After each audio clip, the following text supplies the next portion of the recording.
Hello, hello, hello, hello, hello. Welcome once again to not a prog report, but more Magic the Gathering set review. Continuing our set review from yesterday for Secrets of Strixhaven. My name is M. Kosler. I'm a longtime Magic the Gathering player. Been playing since Onslaught block. Taken numerous times off between now and then, but have more recently been playing fairly regularly since the end of Bloomburrow, start of Duskborn.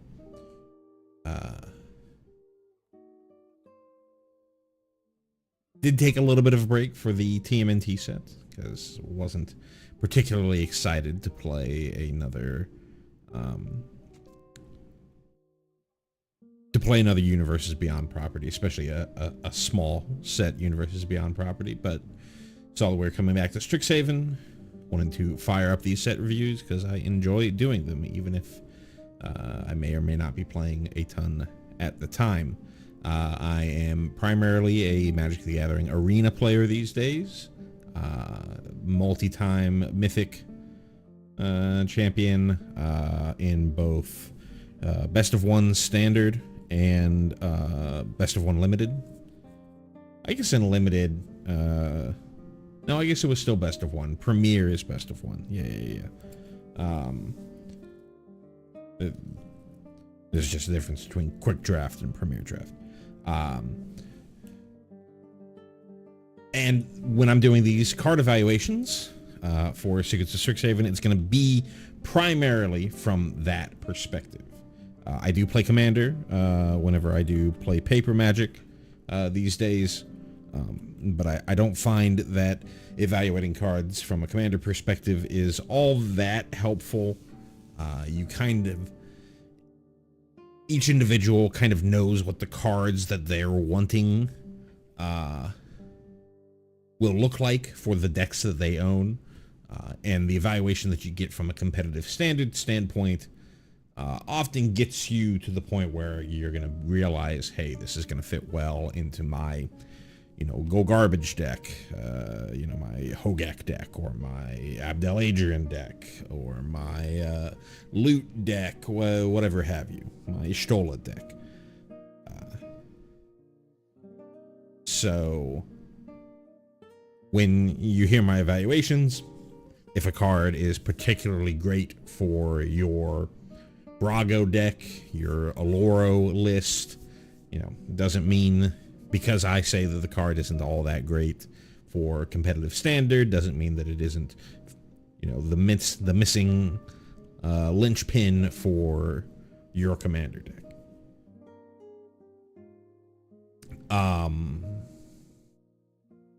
Yesterday we went through all of the non-artifact colorless cards. We go in set order here, set number order. So we went through all the non-artifact colorless cards, all the white cards, all the blue cards, and all the black cards.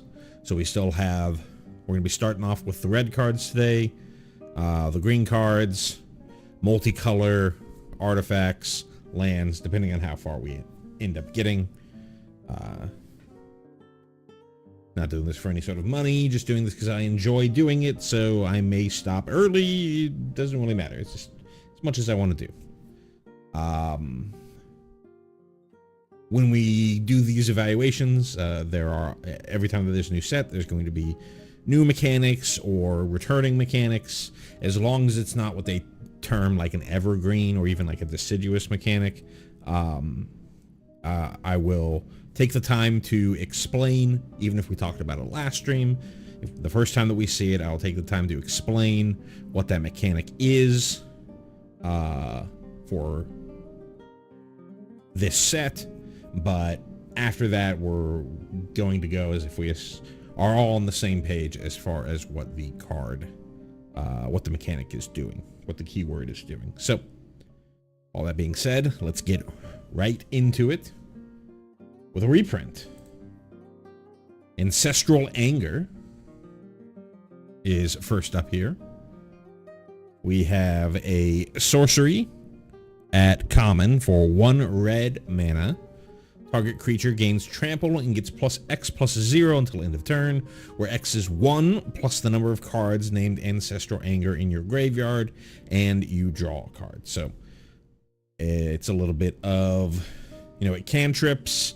The pump effect isn't that great the first time that you cast it, but if you have more and more, the pump ends up being pretty good. This is not really going to be a standard power level card, but this is pretty good for a lot of the mechanics that we're going to be talking about as we run into them.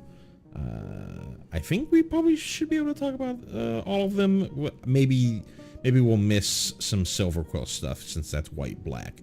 But this would be, if you have like a Silver Quill card in your Lorehold deck, this works well with Repartee. This works well with Opus for your Prismari decks, and we definitely will see some Opus cards. Just being an instant and sorcery is important in the Strixhaven setting because it's a school of mages. So, not a particularly high pick, I would think, in draft either. But if you're really searching for ways to trigger your prowess, trigger your opus, trigger your repartee, things like that, this is an option for you. Arcavios Agony is up next. For 4 and a red, we have a sorcery at uncommon, and it has Converge. This is, I believe, a returning mechanic, and if it's not returning, it's very similar to many other mechanics that have been printed throughout Magic's history. It's kind of similar to Domain. It's kind of similar to things like Chroma. Converge cares about how many different colors of mana were used to cast the spell. And so, for example, with Arcavios Agony, deals X damage to target creature, where X is the number of colors of mana spent to cast this spell. It's 4 and a red, so you're going to guaranteed at least deal 1 damage. If you're in mono red, this is 5 mana, deal 1 damage. Obviously very bad. But because you have 4 generic to work with, you can theoretically get all the way up to 5 color for a Converge spell, and it would be 5 mana, deal 5 to target creature. As well, it says exile cards from the top of your library equal to the excess damage dealt to that creature this way. You may play those cards until the end of your next turn. So if you get all the way up to Wooburg, you can only, the highest you can get is 5, and you shoot something with 3 toughness, you would then exile the top 2 cards of your library, because there's 2 damage of excess on this 3 toughness creature, and you sort of impulse draw those cards. They get put into exile. There are some cards that care about if a card got put into exile this turn. Stuff like that. This card seems pretty bad to me. 5 total mana is pretty expensive for something that, you're really going to have to pretty heavily be in at least 3 colors. Whenever we talked about the Converge cards a bunch over the course of the last stream, and it's been, you kind of need to be at least 3 colors. I think here though, you really kind of need to be at least 4 to get value off of, for this to be relatively playable, in my opinion. Because deal 3 just to a creature, you'll get that as a common across many cards in limited formats. Sure, you have the ability to, pseudo draw if you have excess damage, but a lot of the times you're going to be shooting something that has 3 toughness or 4 toughness. Those are the things that you're going to be wanting to spend your removal on, so you're not often going to have extra mana floating around, or excess damage, I should say, to get that card draw. So I think if this shows up in one of my uncommon slots for my packs, I'm going to be pretty disappointed picking it up. So yeah. Archaic's Agony. You gotta sneeze real quick. Excuse me. Artistic Process is up next for 3 red. We have a sorcery at uncommon. It says choose one. Artistic Process deals 6 damage to target creature.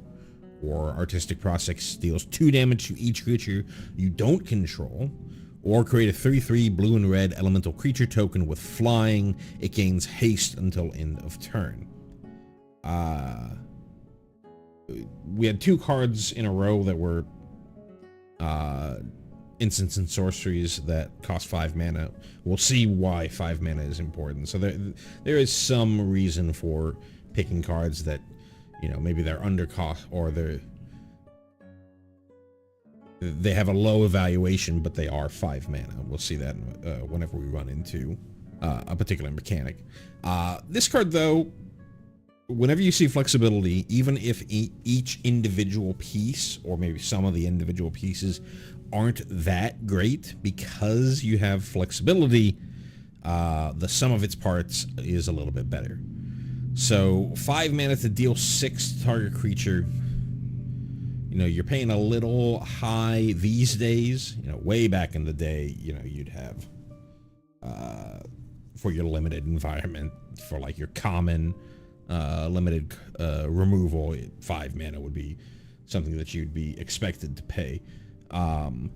These days, you're getting a little bit better rates because the creatures end up being a little bit better, but still, basically going to kill anything that your opponent has. Or if your opponent is going wide, this is an option to sweep your opponent's board away, or deal with a large portion of your opponent's board. Maybe something survives, but you get rid of a lot of their little tokens or little things floating around. And it's a one-sided board wipe, one-sided damage, so you don't have to worry about your own little tokens getting hit. And if you draw this and you're just looking for damage to the face, you can just create your 5 mana 3/3 flyer with haste. Again, a little more. These days, a 4 mana 3/3 flyer is, you know, kind of pushing it. Adding haste makes it better, but still, you're probably not that happy if that was the only thing that this card did, but you just have that option of, hey, I just need to push through a little bit of extra damage. 5 mana for,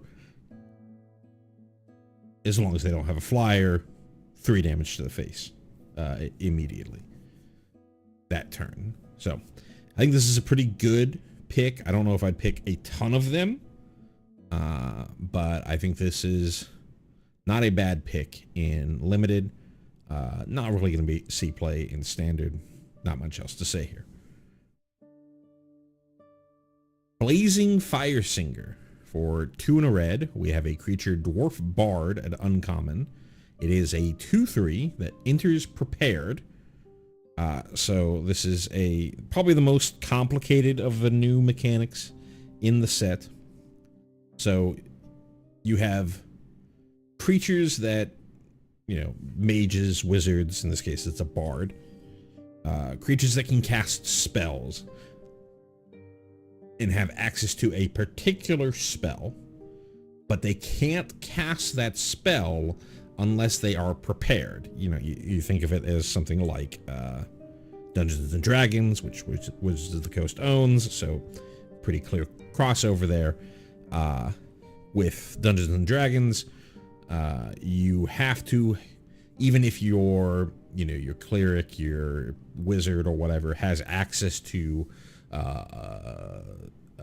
an extremely large number of spells in their spell book, they only can actually cast spells that they have prepared. And so that this is kind of what's being played on here. A creature has I call them signature spell, that they only have access to if they have it prepared. And once they cast that spell, they become unprepared, and they won't be able to cast it again until they somehow become prepared again. There are ways to re-prepare a creature. In this case, with Blazing Firesinger, if you blinked it in any sort of way, bounce it and recast it, you'd be able to, quote-unquote, re-prepare the Blazing Firesinger. But there are other things that can re-prepare a creature with it still sticking on the board, which we'll see later on. Blazing Firesinger's signature spell, in this case, is Seething Song. For 2 and a red, you have an instant that says add 5 total red mana. So red, red, red, red, red. This is an existing spell in Magic that is banned in Modern. Hasn't seen a reprint in years. It's what Magic players would often call a ritual. It's a spell that costs less than the amount of mana that you get out of it. Coming from the initial 1 dark ritual, 1 black to get 3 black, though there's been things like Pyretic Ritual and Seething Song as other rituals. They've moved mostly away from black-based rituals to red-based rituals. It's sort of this fast burst of mana. A couple things to note about if we're continuing on prepared. When a creature becomes prepared, you're essentially getting a invisible copy of its signature spell in your hand that you can cast whenever the signature spell's timing restrictions allow you to cast it. Seething Song is an instant, so whenever you have priority, you'd be able to cast Seething Song. If the spell was sorcery, you would have to wait till you would have to have priority. It'd have to be during a main phase. Everything surrounding being able to cast the sorceries. But instants, you can cast it whenever. If the creature that is preparing that spell dies, it's not like you keep access to this copy, this fake copy, this ephemeral copy of Seething Song. That creature is the one who actually knows the spell, so that card goes away. Your ability to cast Seething Song would go away. Because Seething Song is instant, if you had enough mana floating around and your opponent pointed a kill spell at Blazing Firesinger, you could obviously just play Seething Song in response, if that's the game plan that you're wanting to do. But keep that in mind if the signature spell is something like sorcery and your opponent gets priority and puts a kill spell onto the creature that has prepared its signature spell, you wouldn't have an opportunity to cast its spell because it follows the timing restrictions of the spell. So a lot about what prepared is. The actual card itself. Seething Song is extremely powerful. It often shows up in, when it sees play, it often shows up in an archetype called Storm. We technically do have Storm in Standard from a card from Tarkir Dragonstorm. But we don't have a ton of Storm in Standard. So I think where you would actually play something like Seething Song is in like some sort of big red type deck. And you would go, okay. And this would essentially let you go on turn 4. Really just gets you up to 6 because you would go, You had 3 mana, you play Blazing Fire Singer, you untap, you drop a land drop, you then play Seething Song, tapping 3 of your 4 mana to get 5 back, and then you still have your 1 mana left over in your from your lands, so it gets you up to 6, which kind of just puts you in,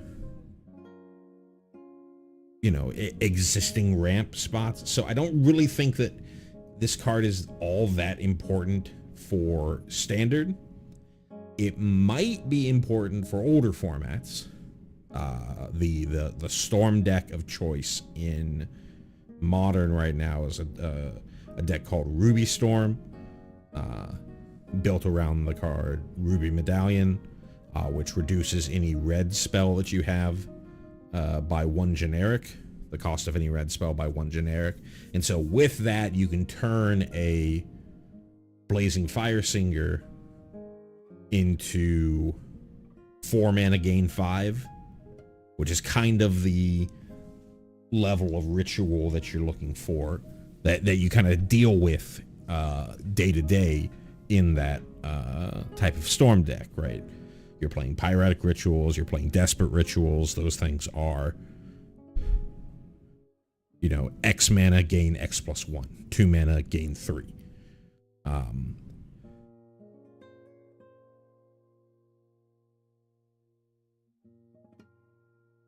This would also be, if you do it all on the same turn, this would be 2 to your Storm count, because you have to cast Blazing Fire Singer and then cast Seething Song.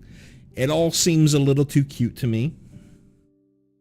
You know, maybe you play this as a setup turn, and then just having access to Seething Song when it's time to go off.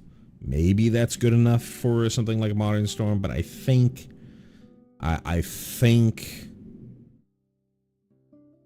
this just being a 2/3 with nothing really else going on other than giving you access to Seething Song, probably not going to be powerful enough for a format like Modern.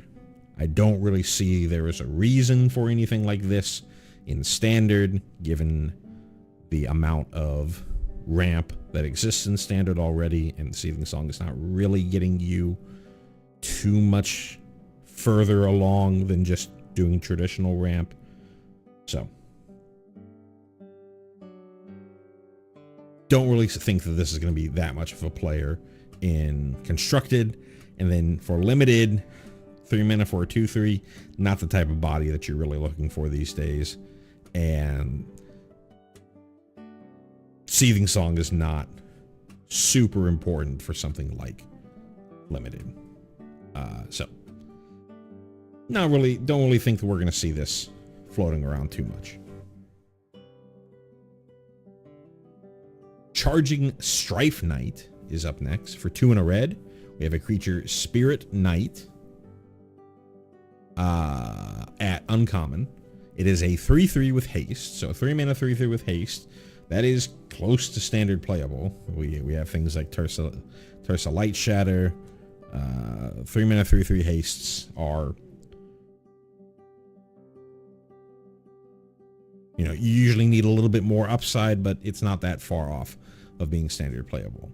And then this one has, you can tap it to discard and draw a card. So I don't think this is going to beat out like Tersa Light Shatter or other 3-drops in standard red. It's not that far off, but it's not quite there. I do think that this is fairly good in a red-based aggressive deck in Limited. 3 mana 3/3 haste is perfectly reasonable, and when the board if the board gets gummed up to a point where this can't attack, it turns into a rummager, you know, something to dig through your deck so that you can find you know, answers for the things that are blocking its way. There's also plenty of graveyard synergy, even in red, in the format.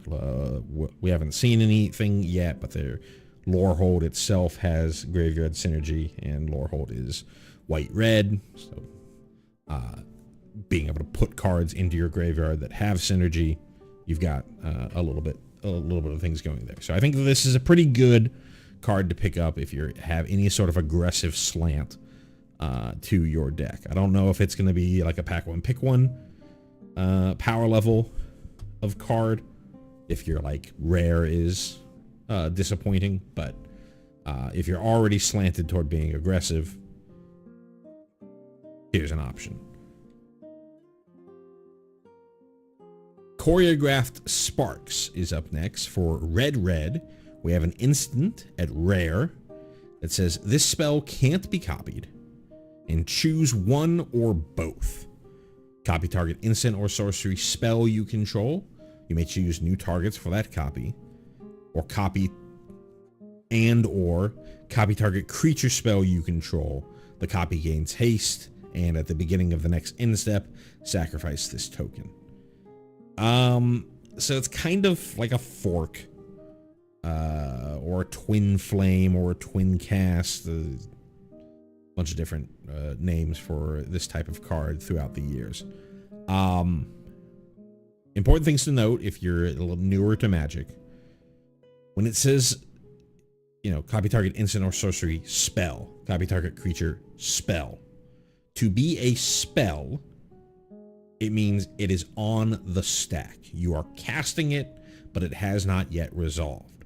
So this is mostly important, when you're thinking about instants and sorceries, it's kind of intuitive, but when you think about the creature, if a creature is on the battlefield already, that is just a creature. It is not a creature spell. It is not in the process of resolving. It is already resolved. It is turned from a spell into the actual manifestation of the creature spell. It turned into an actual creature. So this isn't something, there have been cards in recent memory that are like, create a copy of a creature on the battlefield that gains haste and sacrifices it on your end step. That's not what this card is doing. This is, you cast a creature spell and then you hold priority and you go, all right, in response to casting the creature spell, I'm also going to, I have 2 extra red mana. I'm going to cast Choreographed Sparks so that I now have 2 copies of that creature spell on the stack, and my opponent, one of them will stick around because it, as long as my opponent doesn't counter the first one of them will stick around, and the other will go away at the end, at the beginning of the next end step. All things to keep in mind here. Other thing to note, I don't know if Fork actually does this, but there are cards that see a decent amount of play in, I don't remember the actual name of this card.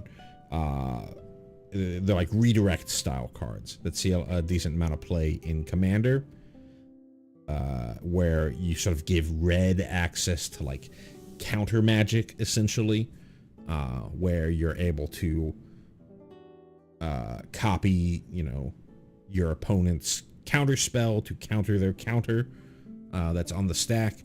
This says both of these talk about spells that you control. So you are not able to go, I'm going to be like, you can't go, I'm going to put this creature on the stack. My opponent responds. I pass priority to my opponent.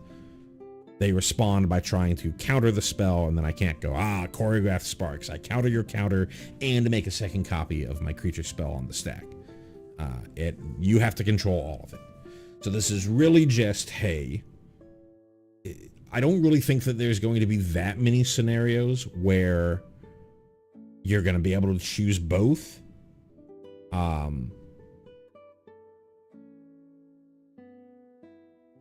In realistic gameplay, maybe in like very high powered formats, CEDH, stuff like that, where there's like this big war going on and you're able to cast multiple things on the stack and then Choreograph Spark to get additional copies. You're probably in, standard or especially limited, you're probably just going to use one or the other of this effect.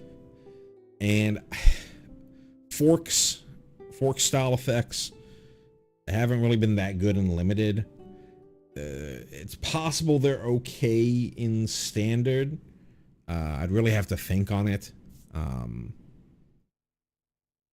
what options you have. You know, obviously, if you're playing like Time Walk or something like that, getting a second copy of Time Walk is insane, but that's not really something that's happening in standard environment. Maybe a second copy of a Jeskai Revelation, but then you're talking about 9 total mana. You're probably winning that game anyways. So generally, I don't really know where this card fits other than being flashy and therefore commander coded. So not a high evaluation for this card for me. Dual Tactics is up next. For a single red, we have a sorcery at uncommon that says Dual Tactics deals 1 damage to target creature. It can't block this turn, and it has flashback for 1 and a red. Flashback has been around the block a number of times, and it's so recent that I don't really think that I need to explain it too much. The only thing that I will talk about with flashback is it's important to note that if you do flashback a card, it is technically leaving your graveyard and going to exile. So cards that care about cards leaving your graveyard or cards that care about going to exile, flashback enables both of those. The actual spell, 1 mana for 1 damage, you're really not using this too much for like actually trying to kill something. You know, it's there. It's an option, but you're mostly using this for, I'm casting this to get rid of their best blocker in an aggressive deck, and then you have access to it again for the next turn to get rid of their best blocker again, and then swing in.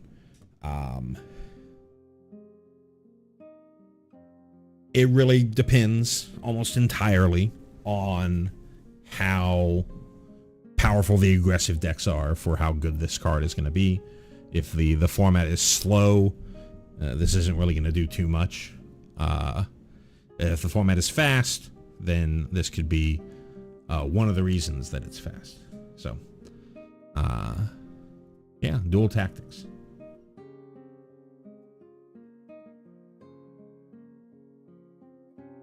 Emeritus of Conflict is up next. For 1 and a red, we have a creature human wizard at Mythic. It is a 2/2 with first strike. It has a prepared spell, and how it becomes prepared, whenever you cast your 3rd spell each turn, this creature becomes prepared. So the other prepared creature that we saw, or creature with a signature spell that we saw, just entered prepared. This one you have to jump through a little bit of hoops, but this also, without any extra help, has a way to re-prepare itself. This is, there are a cycle of emeriti, I guess maybe that's how you say plural of emeritus. 1 for each color. This is the red one. And its signature spell is an extremely powerful card from Magic's past, Lightning Bolt. For a single red, we have an instant that says Lightning Bolt deals 3 damage to any target. It's a card that has, I was going to say recent, but it's been Magic 2013. So like well over a decade now since this was something that was actually legal and standard. These days we generally get Lightning Strike rather than Lightning Bolt. As far as this card goes, I think this is pretty playable for standard. The body itself, 2 mana for a 2/2 first strike here, not bad. First strike is, if it was just a bear, if it didn't have first strike, then you'd be like, you know, there's better stuff that you can be doing. But giving it first strike means it's okay. You know, you're having to compete with, not Heartfire Hero, what's the other one? Emberheart Challenger, and cards like Drake Hatcher, cards like Slick Shot Show Off as other 2-drops in red, or is it? I see this mostly as for red burn strategies. An important thing to note is, while this says, whenever you cast the 3rd spell each turn, this creature becomes prepared. Once a creature is prepared, you have access to that spell until the creature either becomes unprepared, meaning you cast the spell, or until the creature dies, meaning it's no longer, that also makes it unprepared. So it's not like you have to go, okay, I'm going to play 3 spells and then have to play this lightning bolt before my instep. You have access to this for as long as you want. So you could go, I play an Emeritus of Conflict, spell 1. I then play 2 Burst Lightnings, spells 2 and 3. I then unlock Lightning Bolt, and then I just wait, and as long as my Emeritus of Conflict doesn't die, then my next turn, or I guess technically you could on your opponent's turn if you have enough mana, but generally I'd think with a low mana deck like a red aggro list or a red burn list, on your next turn you untap, you then go Lightning Bolt, 2 other spells, re-prepare your Lightning Bolt. So it's really only the first turn that you're going to have to play 3 spells. And even then, on that first turn, one of those spells is the Emeritus of Conflict. So as long as you're spacing things out, you're really only having to add 2 additional spells from the spells that outside of Emeritus of Conflict itself, or the Lightning Bolt that you get access to from it. I do think that it is pretty playable. We have Shock in Standard, we have Burst Lightning, we have Lightning Strike, we have Boros Charm. There might even be some other. There's the the 1 mana deal 3 to each opponent. I forget the name of the card from Foundations. There's plenty of burn going around, and so I think that it's pretty reasonable to say that you'll be able to flurry out some spells and get the lightning bolt, get access to this lightning bolt fairly regularly. The biggest problem is that it itself dies to just about everything. And then in limited, I think this card's pretty insane. You're not going to be able to flurry a ton in limited, but just if you get it once, getting 1 lightning bolt as removal, plus having this 2/2 first striker, pretty good.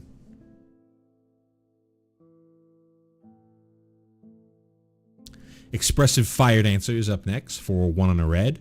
We have a creature, Human Sorcerer, at common. It is a 2/2, and it has Opus. This is the first time we're seeing Opus today.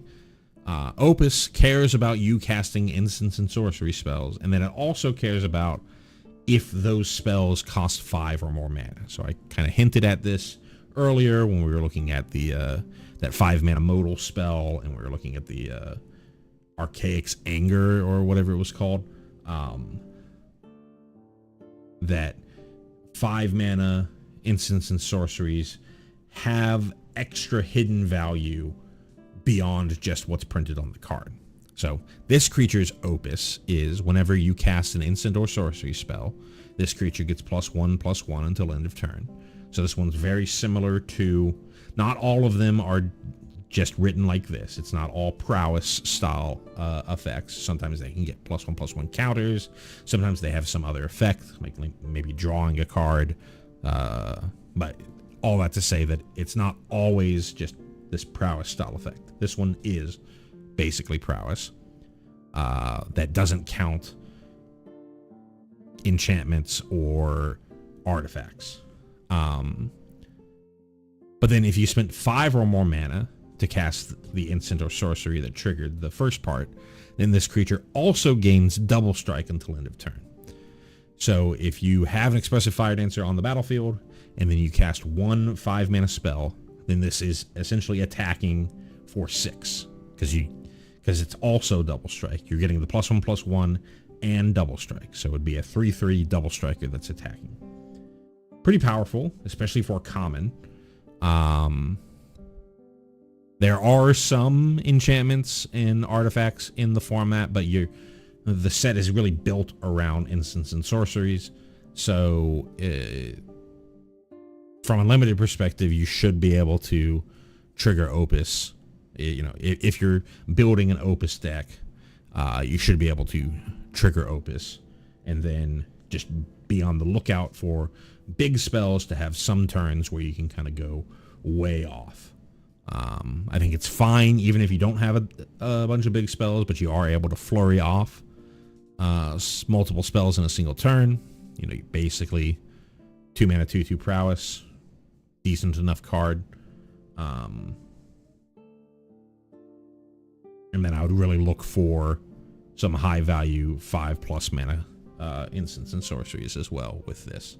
Don't think it's really that much of a player in standard. At 2 mana, you've already got Emberheart Challenger, which just has actual prowess.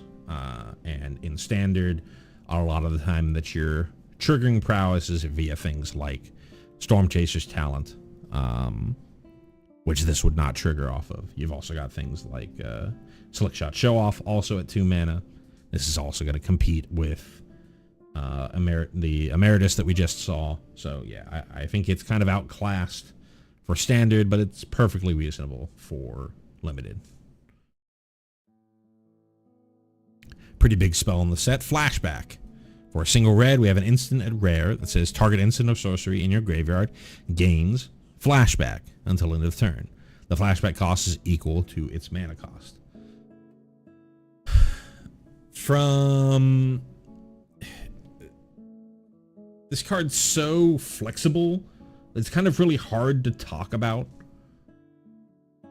where you would put it because there's plenty of places that you could put this card. If you're in a prowess list, then just being able to flash back a accumulated wisdom, or flashback a sleight of hand, flashback a firebending lesson, or burst lightning, or whatever, an opt, you trigger the prowess from casting flashback, and then you trigger the prowess again. If you're playing lessons, bringing back an accumulated wisdom, that's the most powerful card in your deck. Being able to have access to more of them is important. It's part of the reason why you're playing things like Boomerang Basics and Storm Chaser's Talent, so that you can have these big loops with those two cards, so that you can recast these accumulated wisdoms to go off. This just does a lot of that same stuff, but makes it significantly cheaper to get the point across. If you have big powerful spells, you're in a controlling list. Hey, I need access to I used a negate early. My opponent is playing another big spell. I'll flash back a negate. I'll flash back a 3 steps ahead. I don't really know if this works all that well with 3 steps ahead, because it might be multiple alternative costs. I'll have to look when they do the release notes on something like that. But flashing back, part of the reason that the Jeskai Shiko decks were so powerful when that card was first printed was because you get access to additional copies of stock up. Here you're going to actually have to pay for the stock up, but it's still 1 mana less than casting the Shiko. If you're in a burn list, having access to your burn again, this card is just so simple and flexible. Anything that you could think of that you would want to do with a card like Snapcaster Mage, you can kind of do with Flashback. It's just you're not getting the 2/1 body that you would get with Snapcaster Mage. Very, very powerful card. There have been effects similar-ish to this at higher mana costs. Cards that return. We've even seen it in blue in this set. Cards that return instants and sorceries to your hand and stuff like that. Though there was also for blue, there was a spell that surveilled 2 and then I think gave something flashback. Those ended up not seeing a ton of play. Being 1 mana, trading off the no body for only costing 1 mana is so important for the playability of a card like this. So yeah, I think this is going to be a player in Standard. For Limited, I'm sure you can find use for it. It's much more of a constructed card, but again, I'm sure you can find uses for it.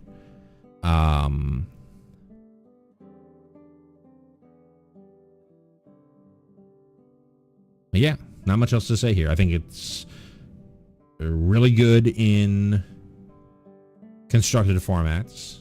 Might be a player. We talked about Ruby Storm in Modern. Might be a player in that deck. Could certainly be a player in current Standard. And possibly has some uses in Limited. Garrison Excavator is up next for 3 in a red. We have a creature Orc Sorcerer at uncommon. It is a 3/4 with Menace. So an evasive 3/4 for 4 okay-ish. You know, I think we briefly mentioned that 4 mana 3/3 flyers are kind of on the low end. Once you add that extra toughness, this isn't a flyer, but it has Menace, so it has a worse form of evasion, but it does have evasion.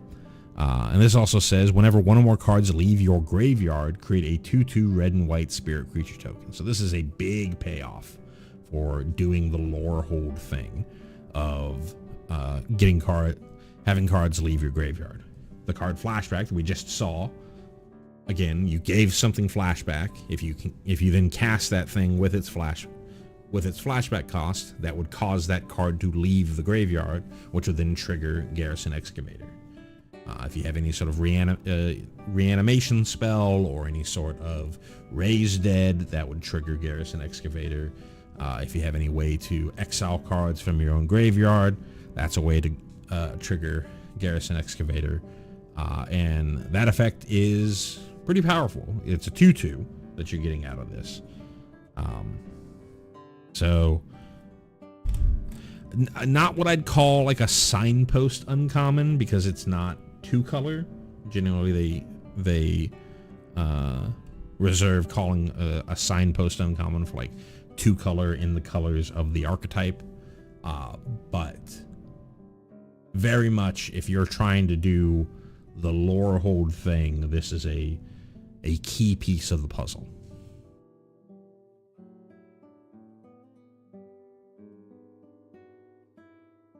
Goblin Glasswright is up next for 1 in a red. We have a 2/2 Goblin Sorcerer at common. It enters prepared, and its signature spell is Craft with Pride, a sorcery that creates a treasure token. It's fine. Kind of a curve filler. You just end up with... It's just a bear. You know, it allows you to trigger your Opus stuff.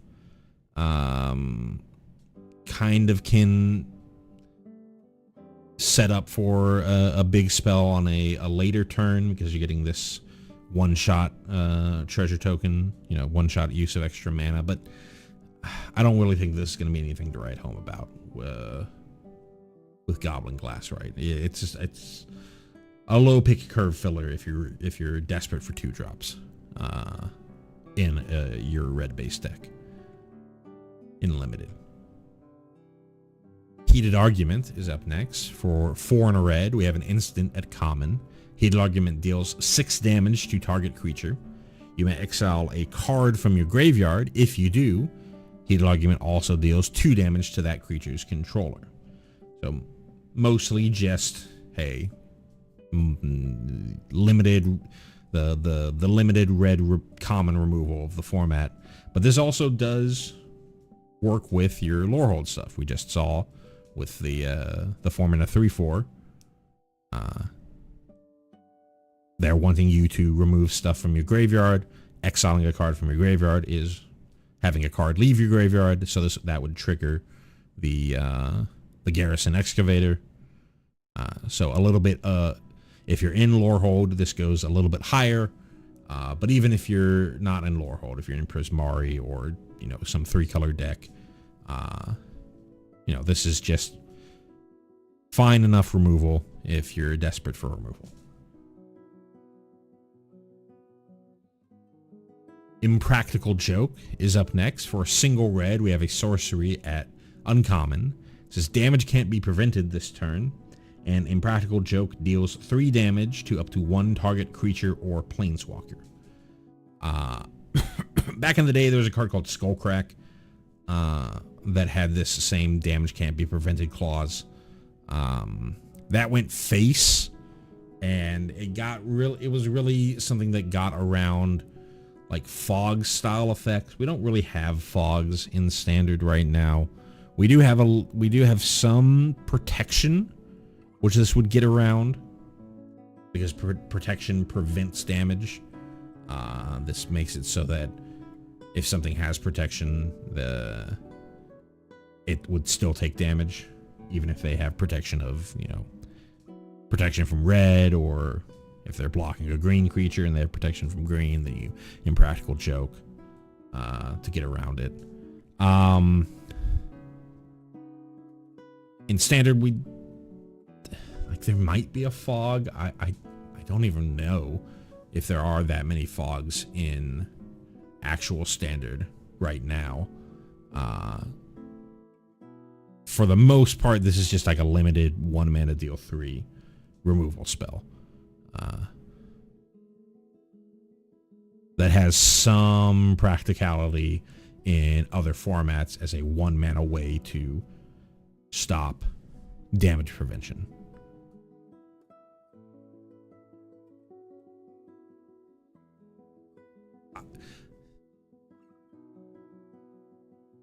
Improvisation Capstone is up next. For 5 red, we have a sorcery lesson at Mythic, and this is the red Paradigm card. We'll talk about what Paradigm is in a second, but there's a cycle of these, 1 per color. This is the red one. This is also a lesson, and we'll talk about lessons in a second. The effect of this card is exile cards from the top of your library until you exile cards with total mana value 4 or greater. You may cast any number of spells from among them without paying their mana costs. And then it has Paradigm. First thing we're going to talk about is Lessons. Lessons is a subtype of a card type. It's a subtype of instants and sorceries. It came from the original Strixhaven School of Mages set, which was around like 2001. And it was paired with a mechanic called Learn. So you have these lesson cards. Back in the day, there were lesson cards that they were generally overcosted or kind of weak-ish in their value of what they gave you, but they paired with the Learn mechanic, which allowed you to sort of tutor them from outside the game, aka tutor them from your sideboard. And so you had this, people call them lesson boards in your sideboards, where it'd be, okay, there's a couple of lesson cards that I'm perfectly fine with playing because they're tutorable. It wouldn't be a card that you'd put into your main because the effect is super weak, but being able to tutor them out greatly raised the value.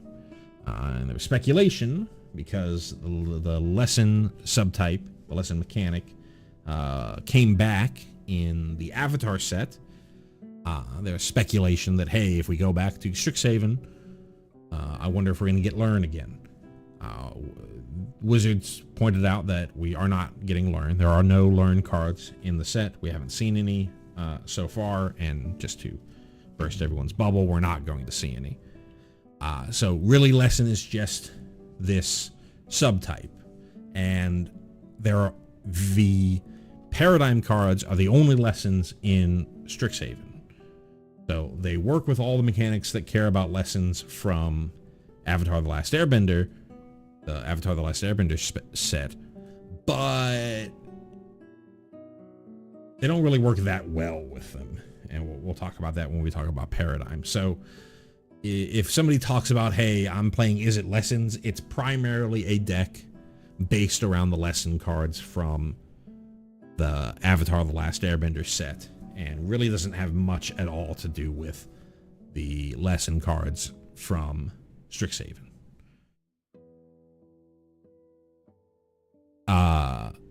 Now, what is Paradigm?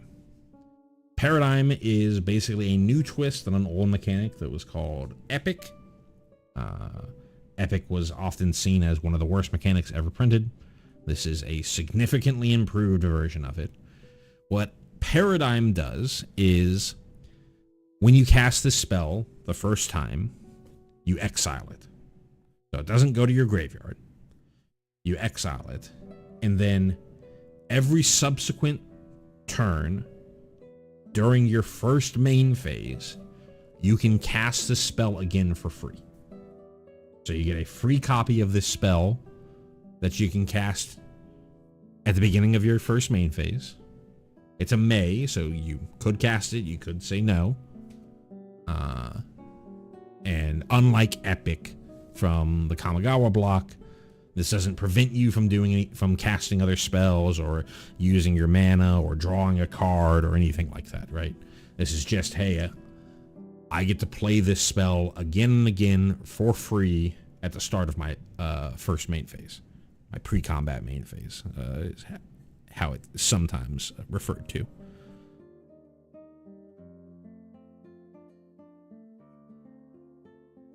Other things to note specifically about this card.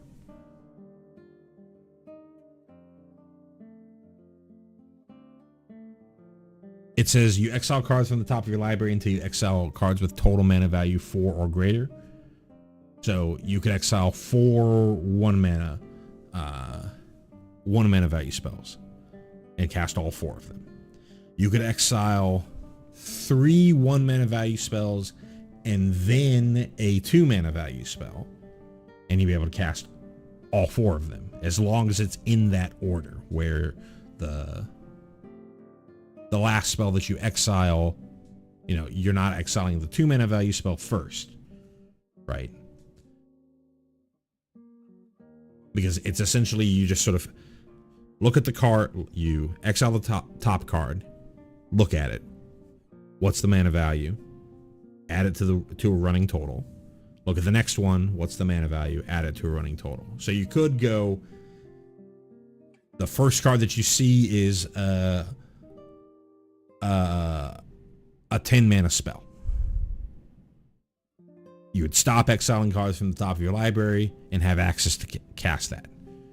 If you see 3 1-drops and then a 10 mana spell, you can cast all 4 of them, because you saw 1-drop, you can keep going, another 1-drop, you can keep going, another 1-drop, you still haven't hit 4 total mana.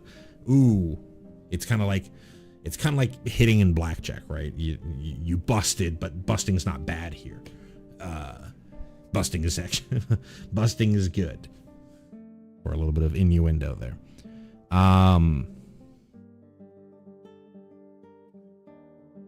All that to say, I don't really think that this card's that great. 7 mana is a lot of mana these days. You kind of need to be just killing your opponent if you're going to be casting things for 7 mana these days. Standard is very large. Will only get larger until the end of this year. And so you kind of really need to be like the best of the best cards out there. And if you're at the point where you're casting a 7 mana spell that doesn't really affect the board or really, protect you or more importantly, just end the game, then it's not really worth it to do. This is very commander coded. Pretty much all of these paradigm spells are very commander coded, in my opinion.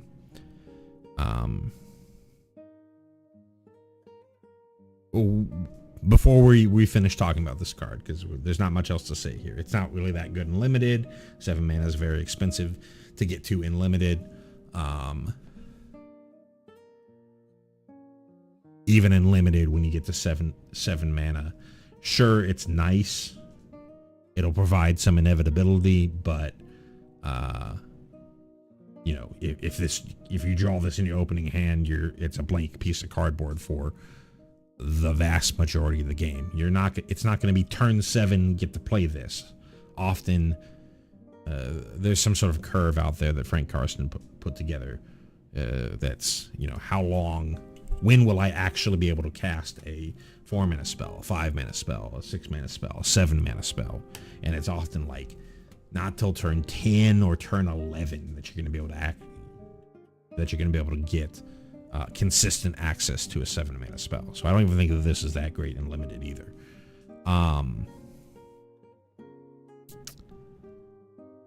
One other thing to note with Paradigm is the spell has to actually resolve to actually go into Paradigm. Paradigm is a keyword on the spell. So if your opponent counters the first improvisational capstone that you have, then you would not be able to cast it again for free the next turn. If you were able to resolve it the first time, they can certainly counter the next time, but you don't lose access to additional copies over your next turns just because they countered the second one that was played off of the Paradigm, the copy that you got off of the Paradigm. But if they do counter it the first time that they see it, then you don't get access to being able to cast it again later. Anyways, improvisational capstone. Don't really think it's going to be much of a player. Living History is up next. For 1 and a red, we have an enchantment at uncommon. When it enters, you create a 2/2 red and white spirit creature token. And whenever you attack, if a card left your graveyard this turn, target attacking creature gets +2/+0 until end of turn. Worst case scenario is this is just a bear. 2 mana for a 2/2, even though it's an enchantment. The big downsides for this is because we don't actually have real prowess in the set. We just have Opus. This doesn't trigger any Opus stuff because it's an enchantment. It's not an instant or sorcery. So if you're trying to play this in like Prismari, it's not going to be that impactful. This is really a very lore hold card. You're going to be wanting to play this in a deck that is eating its own graveyard consistently. And even then, the effect is not super powerful, right? You're just giving a attacking creature +2/+0 until end of turn, only if you attack.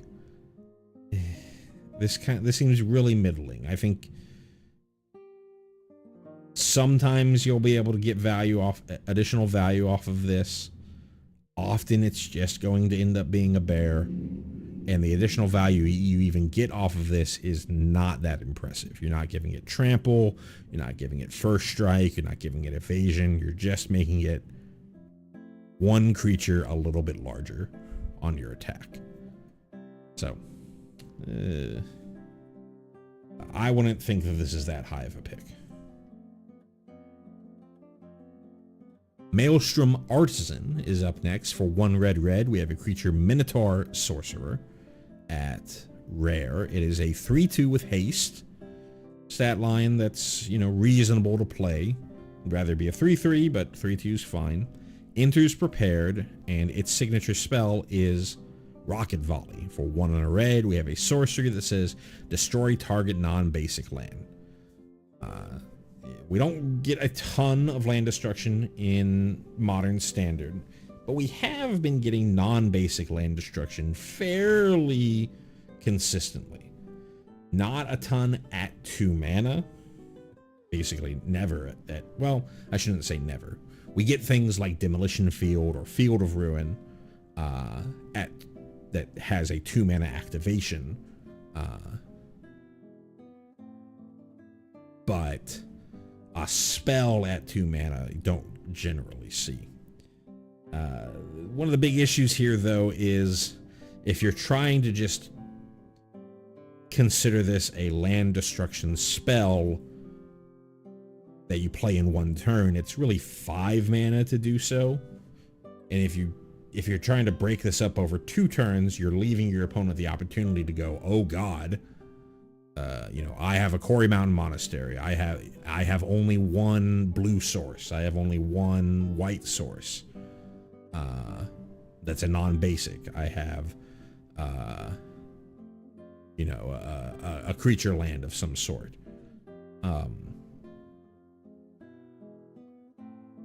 Let me kill the Maelstrom Artisan before they're able to actually shoot my land. So if you're thinking mostly about this card as land destruction, it's kind of lower powered. There are 4 mana creatures that ETB blow up a non-basic. It replaces it with a basic, but if you're just trying to do, you know, trying to kill somebody's Mistfire Village or Quarry Mountain Monastery or Creature Land or something like that, then that's probably a better way to go about it. I think if you are playing this card, first think about this as just a 3 mana 3/2 haste creature, something that just gets in and beats down, that has the random upside of sometimes being able to blow up my opponent's non-basic land if they allow it to stick around. And if you twist your brain to think about it that way, where you're not expecting the Rocket Volley to go off, you're not building around it being a land destruction spell, you're building around it just being a, you know, relatively efficient beater that if they don't kill it, then blows up a land. The card I think ends up being pretty good. It's competing against a lot of the other good 3-drops. So and it's double red, so you're going to be needing to be skewed fairly red, but I could see this see play in Standard. And limited, 3 mana 3 power haster. 2 toughness is a little rough, but still 3 mana 3 power haster. There is, you know, this is kind of cheating looking ahead, but there is a whole 10. There's a whole set of 1 for each color pair of basic mana fixers. So even in limited, you know, you're not going to have as many non-basics to shoot, but you probably will see at least 1 against an opponent in draft. So it's, the Rocket Volley is not just blank, you know, a blank part of this card. There will be some situations where you can actually use this in limited.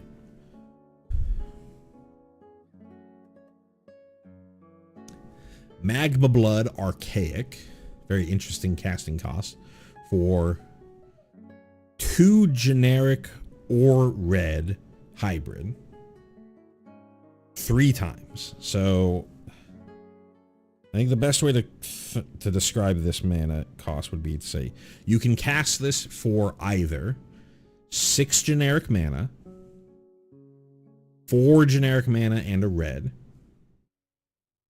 2 generic mana and 2 red, or 3 red mana.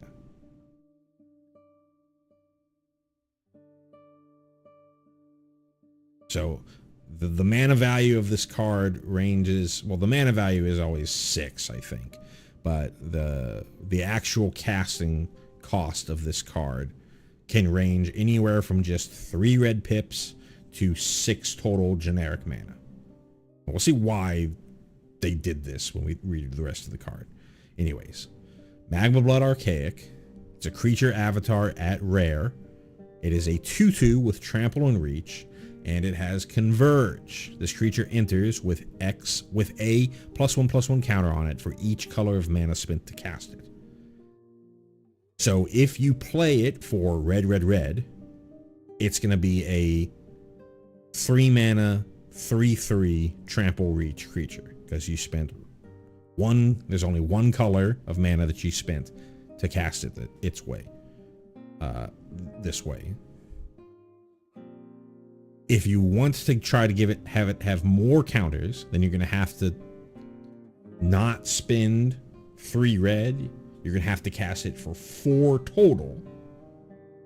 So you're kind of disincentivized for playing this in a 2-color deck.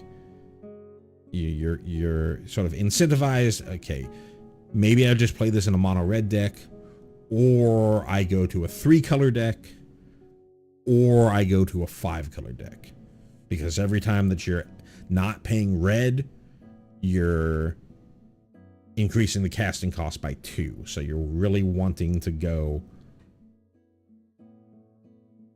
increase the number of colors that you're spending to cast this spell by 2. Anyways, what else does it do?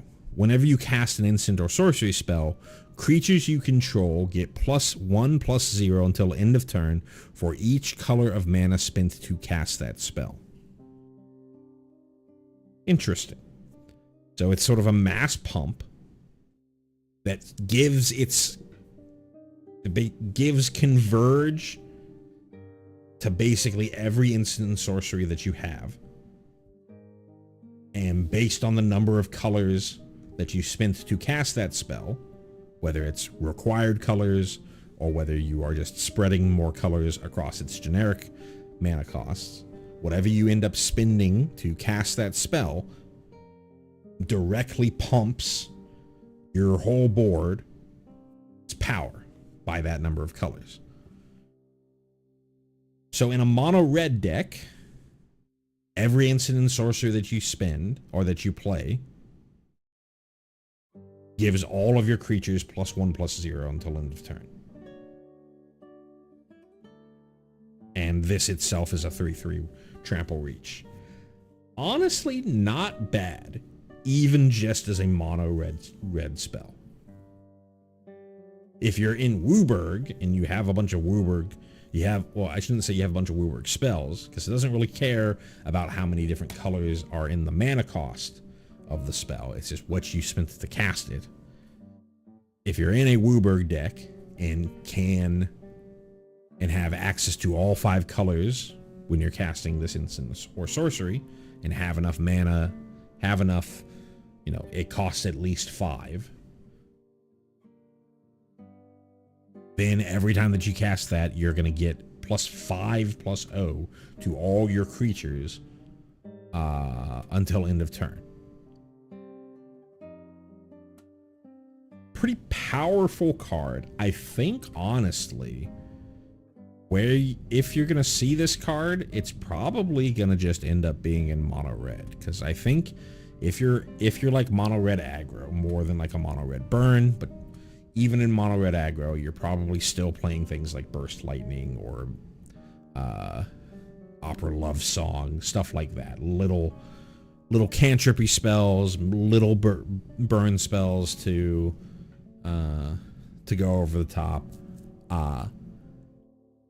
This is a 3 mana 3/3 trample reach creature that turns any instant or sorcery that you cast into mass pump for your team, which just means you're going to kill your opponent very fast with this out there. So I think if this does see standard play, it's probably just going to be in mono red. Maybe given how good the mana is in current standard, maybe you can just do 3-color aggro and get a lot of value out of this. Maybe even there's some weird scenario where you're basically a mono red deck, but you know, you have things like Starting Town or other like 5-color. You know, you have Starting Towns, you're playing Shocklands that are all red plus another color, and are able to just cast things for more than one color to take advantage of this creature's effect. Also note that this is not legendary, so if you have multiple of these on the battlefield, each of those are going to trigger for each instant or sorcery that you play. So I think that this could see play in the standard, and I think this is an absolute house in limited. This is probably an easy windmill slam in limited.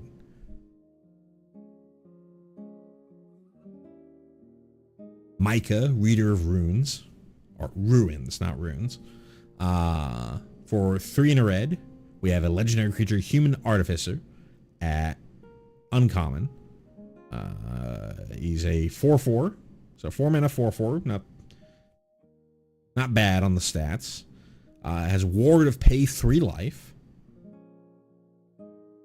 So if they try targeting it, then they're going to have to pay 3 life, or the thing that they target it with is countered.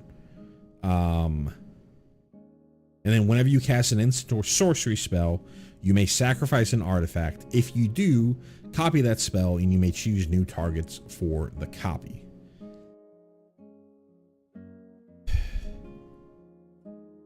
This feels like, I mentioned this last stream, it feels like that they've been printing more and more non-rare legendaries, kind of trying to prop up the sometimes referred to as Pauper Commander, even though that the commanders can be uncommon, or same thing with something like Pauper Brawl, even though the commanders can be uncommon, or true Pauper is all commons.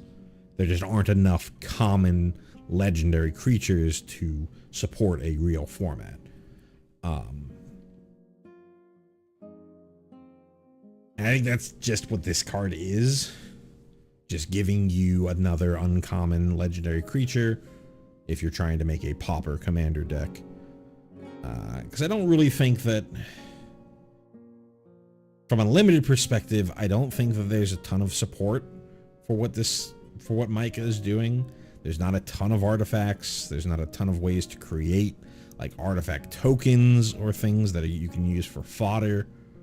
If you can somehow do so, then obviously you can get a lot of value off of this, but the support, I think, is pretty low coming out of the set.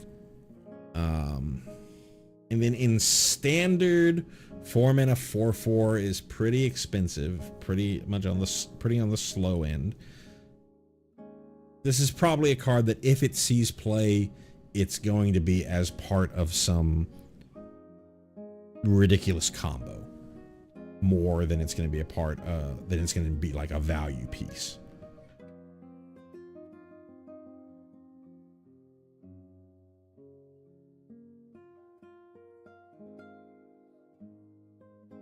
But yeah, if you're just looking for a body to fill your curve, it's not the worst body in the world. Don't think that you're going to be getting that. Maybe it's something that you can try building around, but you're probably going to have to stretch pretty hard to build around it. And then yeah, not much else to say. Molten Core Maestro is up next. For 1 and a red, we have a creature, Goblin Bard, at rare. It is a 2/2 with Menace, so a 2 mana 2/2 with Evasion. It's all right. It has Opus. Whenever you cast an instant or sorcery spell, put a +1/+1 counter on this creature. So a little bit better than Prowess in the sense that it's staying the power and toughness gains from casting a flurry of spells are staying on the creature. But again, doesn't trigger off of non-creature spell, non-instance and sorcery spells. But then also, if you spend 5 or more mana to cast an instant or sorcery, you add an amount of red equal to this creature's power. So the game plan is generally, and it's ordered from top to bottom. So you could just play a Molten Core Maestro and then next turn cast a 5 mana spell. It would turn into a 3/3, and then you would get a rebate of 3 red mana from that 5 mana spell, which is pretty good. Allows you to chain a couple more spells into it.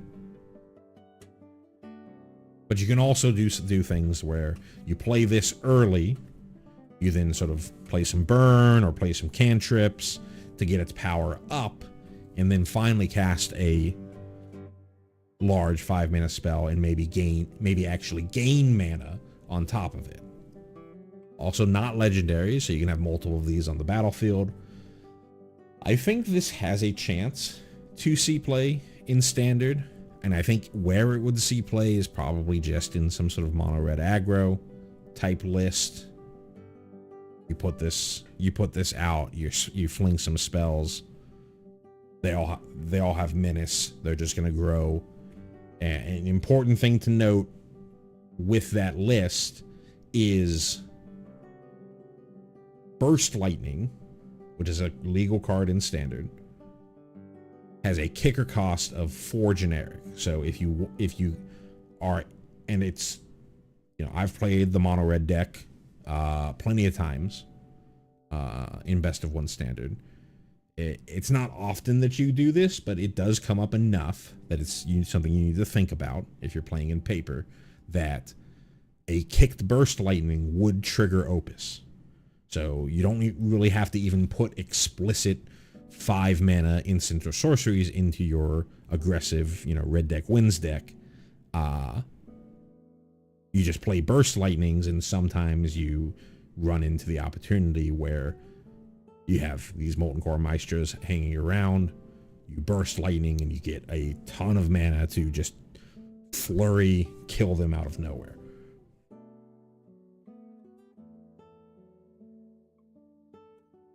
In limited, I think this is a pretty good card. Again, anything that's giving you +1/+1 counters or flinging your spells around, it's just going to become a powerful beater over the course of the game. It's an early drop that can get in for damage, has evasion, and scales with the game. Pretty good card, in my opinion. Pigment Wrangler is up next. For 4 and a red, we have a creature Orc Sorcerer at uncommon. It is a 4/4 flyer, so 5 mana 4/4 flyer. Pretty good stat line. Enters prepared, and its signature spell is Striking Palette. For a single red, we have a sorcery that says, when you next cast an instant or sorcery spell this turn, copy that spell. You may choose new targets for the copy. Honestly, I think this is probably just better than that Micah card. It's more generically better than that Micah card, because you don't have to find... Certainly, Micah gets it for free and is repeatable. But for the most part, I think you're just going to only ever going to need to, twin spell something once. And Striking Palette has that going for it. Plus, it's on a 4/4 flyer as opposed to grounded. So yeah, I think this is a pretty high pick. In limited. Not really standard playable, but pretty high pick in limited. Rearing Embermare. For 4 and a red, we have a creature Horse Beast at common. It is a 4/5 with reach and haste. This is an insane card to see at common if you've played Magic for a long time. Just a 4 mana 4/5 reach haste. A lot of power and toughness in keywords, especially giving something haste at just common.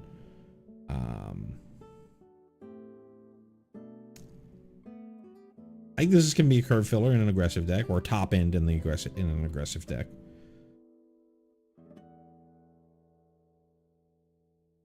Not much else to say there. There's not much to talk about this card. It's basically vanilla. It has decent stats for its mana cost, and it has haste.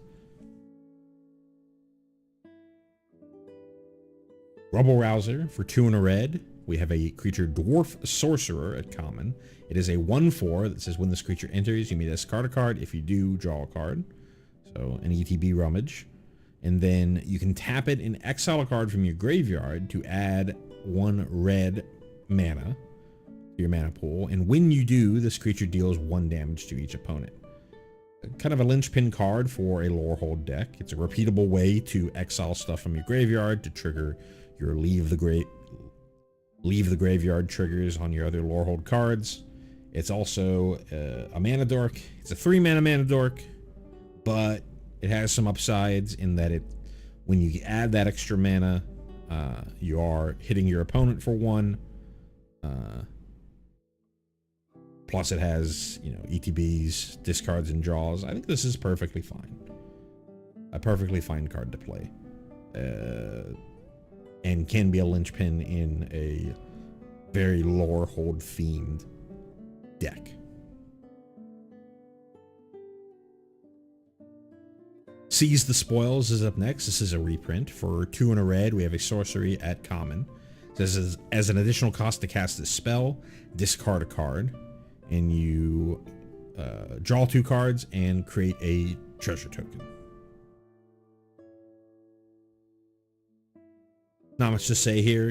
Tormenting Voice style effects have seen play in the past. 3 mana for its effect is not that great. Not going to be something that you're going to see in standard, but perfectly reasonable and limited.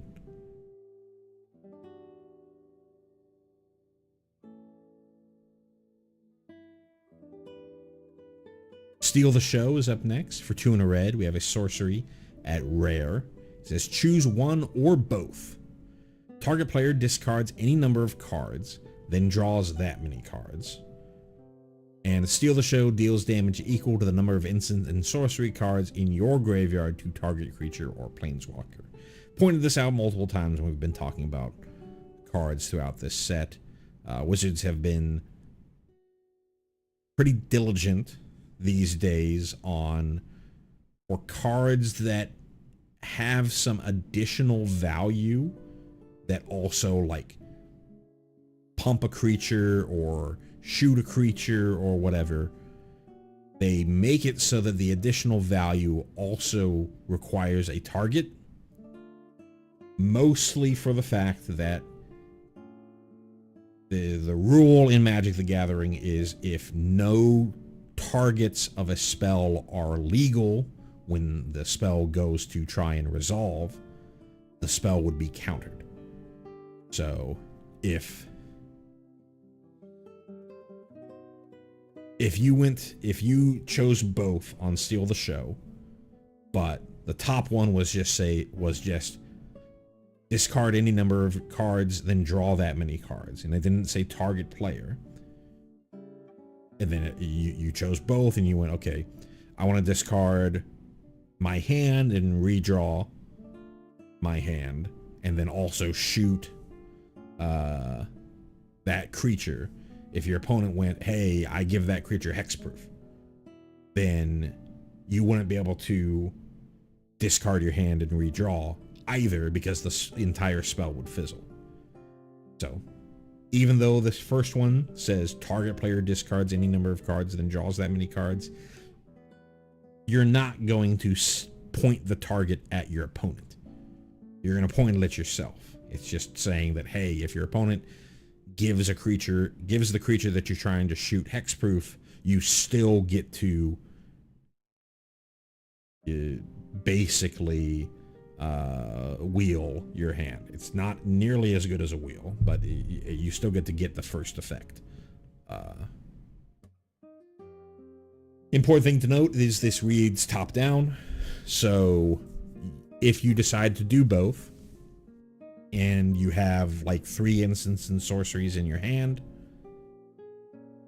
and none in your graveyard, you can just discard those 3 instants and sorceries from your hand, and then that would be included in the number used, or the amount of damage that you're going to deal to the creature when the second bullet point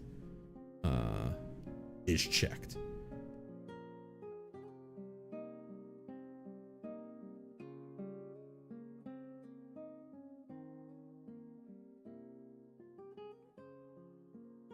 As far as playability for this, it's not a wheel. It's not discard your hand then draw 7. You only get to redraw as many cards as you discarded. It also isn't forcing you to discard your entire hand if you do happen to want to hold on to something for whatever reason. But generally, these versions of this effect, especially if it doesn't say draw that many cards plus 1, are pretty bad. This will basically kill anything in a very spell slingery deck, but that's also the most spell slingy decks in standard right now are the lessons decks, and combustion technique already kills basically anything for 1 mana less, so I don't really know where this sees play in competitive standard.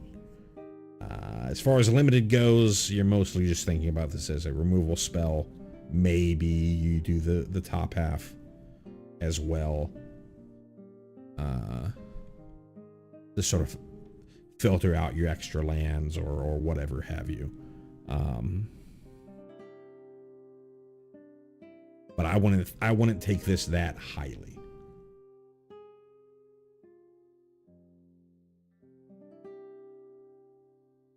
Strife Scholar up next. For 2 in a red, we have a creature, Orc Sorcerer, at common.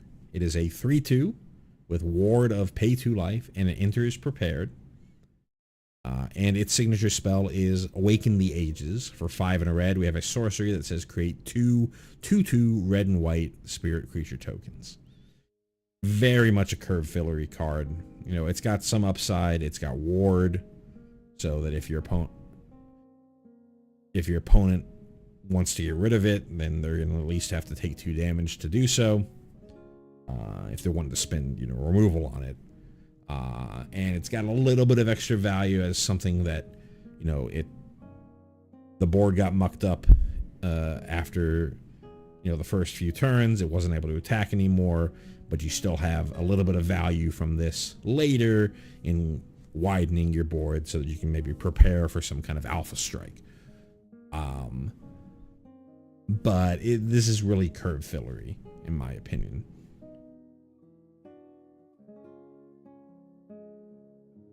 One thing I should note, I haven't really talked about this today in this stream. When it says this creature enters prepared, that is not an ETB trigger. This is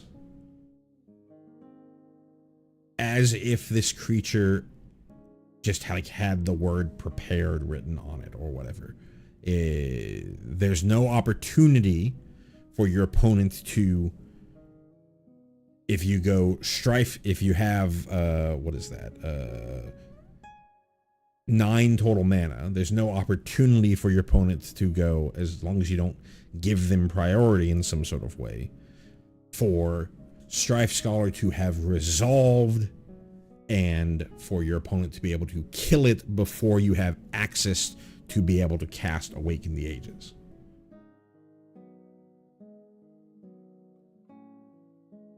Because it's not an ETB trigger. If the wording was, when this creature enters, prepare it, then that would be an ETB trigger, and your opponent could go, ha, I'm going to use an instant speed removal spell on this, And because Awaken the Ages is sorcery speed, you don't get access to the spell. But because it's just entering prepared, there's no trigger that gets put onto the stack. And if the very next thing that you do is cast Awaken the Ages, your opponent removing the Strife Scholar is too late. You've already cast the spell.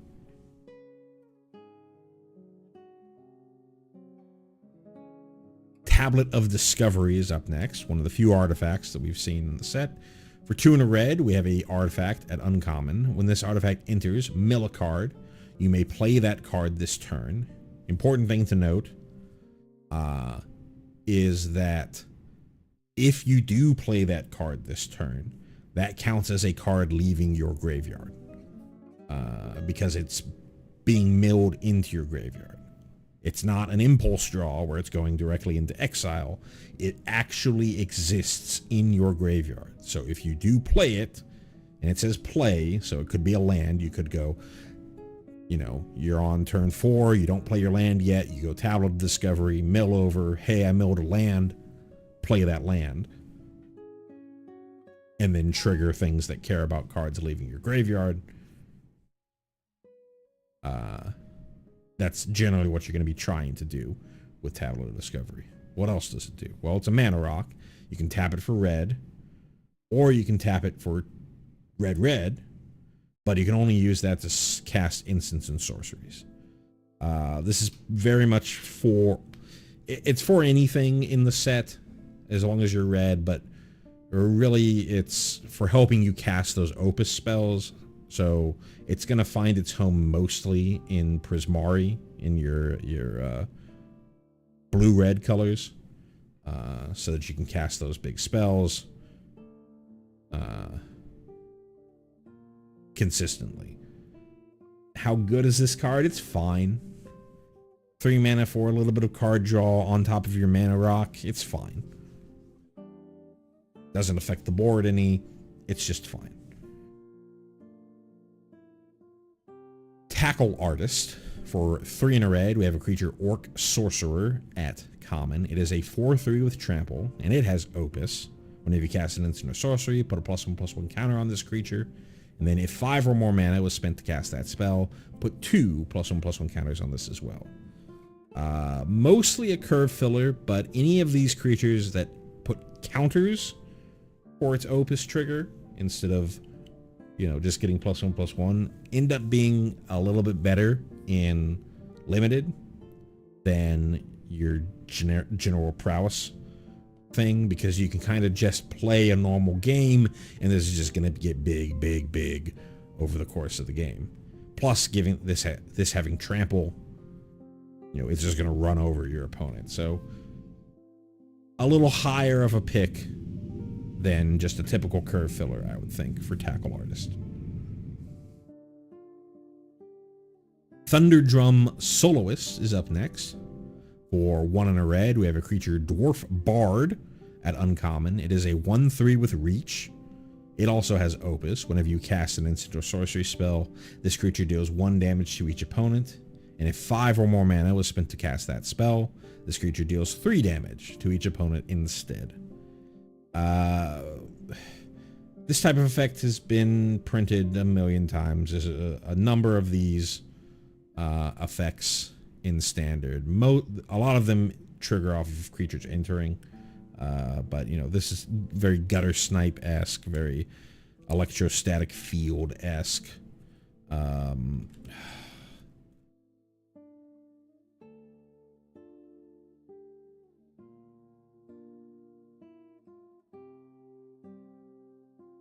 In limited, it's okay. I think the other cards we've seen end up generally being better. This does have, you know, reach in the sense that in the sense of like red burn reach, in that if the board is gummed up, this is still dealing damage to your opponent. And the Opus trigger, the full 5 mana Opus trigger, is a lot of damage, so it can end the game pretty quickly. Maybe it's better than I'm thinking for a limited. I just think the body's pretty weak. 2 mana for a 1/3. Sure, it has reach, but like, what are you doing? It really is just there to keep your Silver Quill 1/1 flyers from being able to poke at you, which might be good enough. Don't really think that this is going to see standard play. Could end up being all right for limited. Tome Blast is up next for 1 and a red. We have a sorcery at common. Tome Blast deals 2 damage to any target and has a flashback for 4 and a red. So it's a lore hold card. Flashback helps with cards leaving your graveyard. The flashback cost being a total of 5 is good for Opus, for getting that 5 mana Opus trigger. Still 2 mana to deal 2 is at sorcery speed. Sure, it can go face. It's still pretty weak. I think you're only really picking this up if you are heavy lore hold and you're really looking for additional ways to get, trigger the leaves the graveyard trigger, or you're heavy Prismari and you have a lot of things that care about you getting that 5 mana Opus trigger. If you're just thinking about this as removal, it's pretty weak. Unsubtle Mockery is up next for 2 and a red. We have an instant at common that says the Unsubtle Mockery deals 4 damage to target creature, surveil 1. This is limited removal. 4 damage, surveil 1. Perfectly fine for limited. Not going to see play basically anywhere else. Zealous Lorecaster for 5 and a red, 6 total mana. We have a Giant Sorcerer at common. It is a 4/4, so 6 mana for a 4/4. Not the best stats in the world, but it does have an ETB. Overturn target instant or sorcery card from your graveyard to your hand. It can be fine in, a longer game, but the body is pretty weak. I don't really think that this is that high of a pick. If you have very high-powered instants and sorceries that you want to rebuy, then the value goes up here. But if you just sort of have like dinky little stuff, and you're just thinking about this as like an Archaeomancer, this is a very expensive Archaeomancer.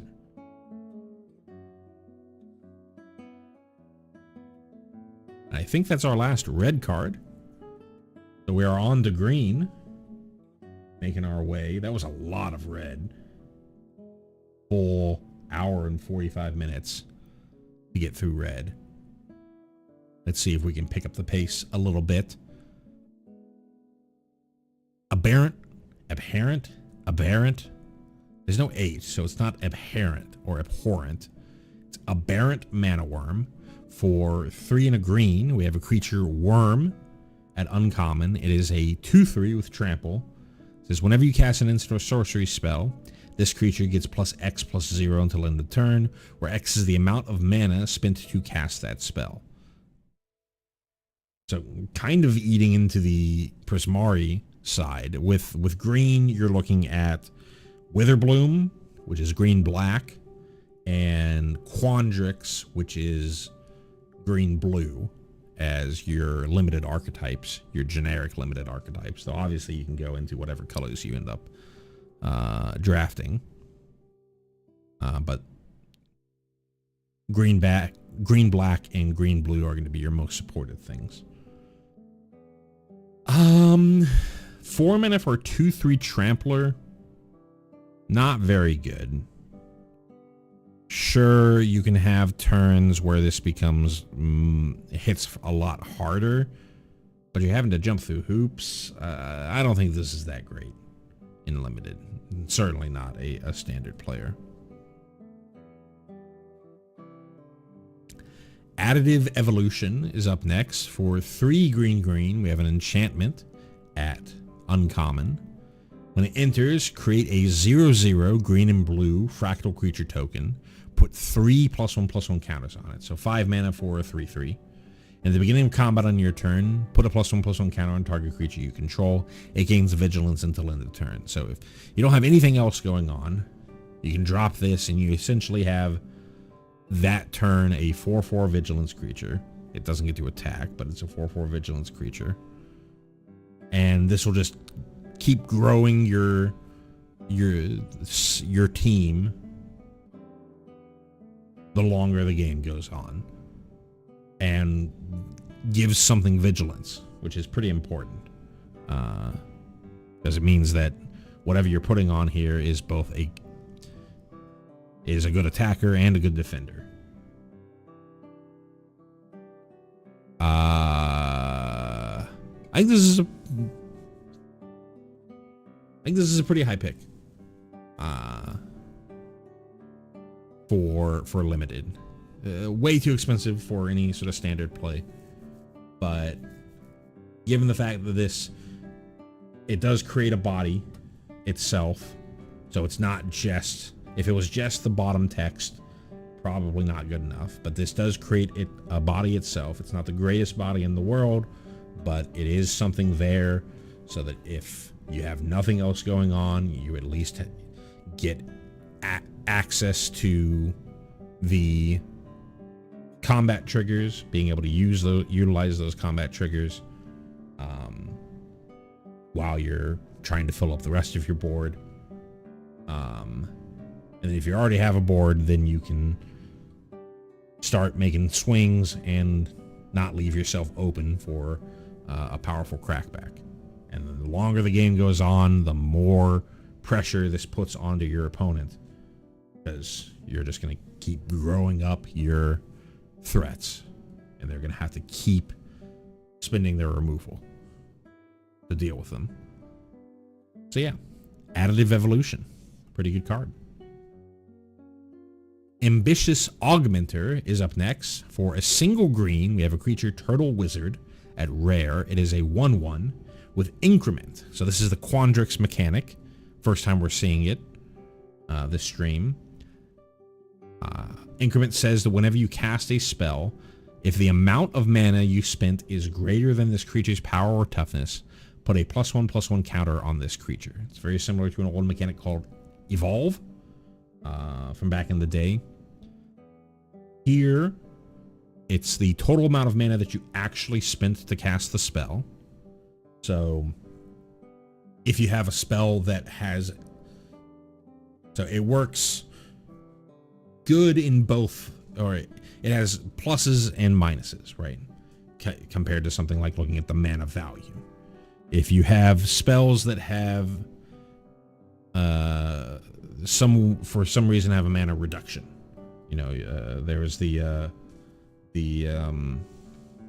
5 mana Merfolk that reduced by 3 if you had a total creatures among creatures you control a total toughness of 10 or greater. That would only when checking for increment, that would only count as a 2 mana spell that was being cast. So only if the Ambitious Augmenter's power and toughness was 1, or either its power or its toughness was 1, would you be able to increment onto it. But that does also mean that if you have an X spell, the actual amount of mana that you put into that X spell is what's counted when you're using increment. So as a 1/1, if you play a, you know, there's the procrastinate spell that we saw yesterday, which was X and a blue to tap input 2 times X number of stun counters on something. If you just cast that for X is equal to 1 and you had an Ambitious Augmenter on the battlefield, since it's not looking at mana value, it's looking at the actual amount of mana that you spent, this would trigger the increment. Was there anything else to talk about this? yeah, one other thing. Unlike a lot of the other mechanics that we've seen, this is just a spell. This is not instants and sorceries specifically. So this is creature spells, this is enchantments, this is artifacts, and this is instants and sorceries. So you're going to be able to increment even if you're just playing up the curve, playing creatures up the curve. So what else does this creature have? When this creature dies, if it had one or more counters on it, create a 0/0 green and blue fractal creature token, then put this creature's counter onto that token. So it essentially, you get kind of two bodies off of this. You do actually have to have a counter, so it's not like, this isn't something like a nesting bot or an infestation sage that you can kind of use to, like a haunted witness, you can use to a doomed traveler. You can use to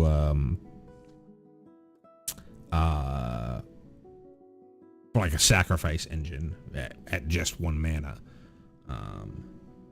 You have to actually trigger the increment to get a counter onto it to get the secondary body.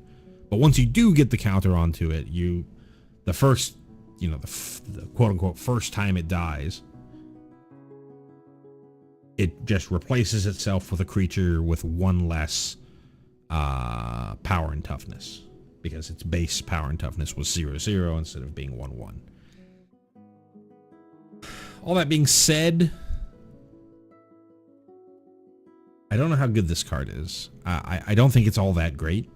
Maybe it sees play in like a mono green aggro, not like a mono green landfall list, but like something that's trying to just go up the curve.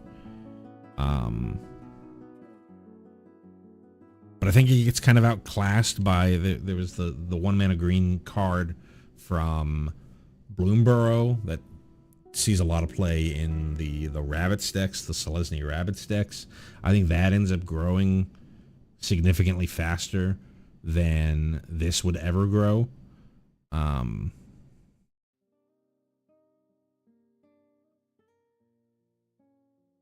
this doesn't have trample or evasion or anything like that. It just has, one extra life on it in the form of creating this fractal creature token when it dies. So I'm not really seeing it as being much of a player in standard. I think in limited it's pretty good. Well, it's only good if you get this early. If it's turn 6 and you rip this off the top of your deck, you're like, ugh. So I think even in limited, I'm not super excited about this card.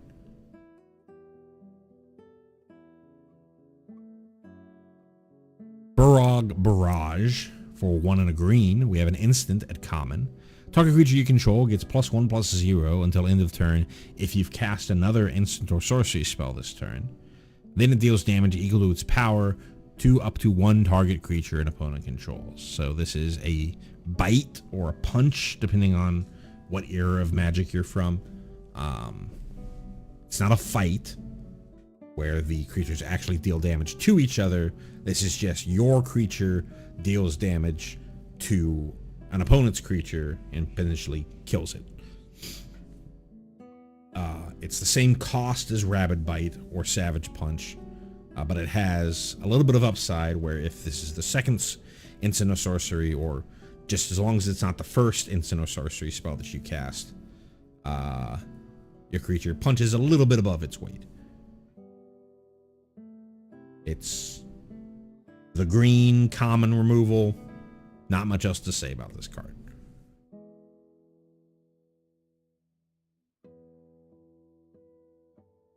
Colonian Tackle? I don't really know how I'm supposed to pronounce that. I'm going to say Colonian Tackle. 2 and a green for a sorcery.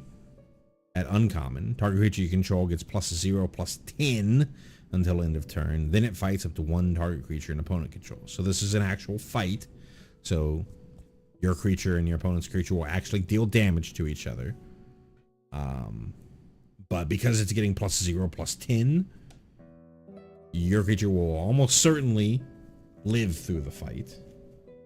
They are dealing actual damage to each other, so if you're fighting something with Death Touch, doesn't matter that she gave it +0/+10, your creature will die. 3 mana for this is a little on the expensive side, especially when we just saw that there is a bite in the format. I don't really know how good this is going to be. Maybe there's a world where well, I shouldn't say maybe there's a world. The value of something like this is often when you have fight spells, you kind of have to do your fight, and then the creature that you fought with on your side that hopefully survives the fight can't really also get into combat on the same turn because it still is holding on to the damage that it took from the first fight. Here, because you're giving it so much additional toughness, hopefully you'll be able to go, hey, all right, I killed something and then still have enough toughness to be able to attack with this thing. And not have to worry about it dying in combat.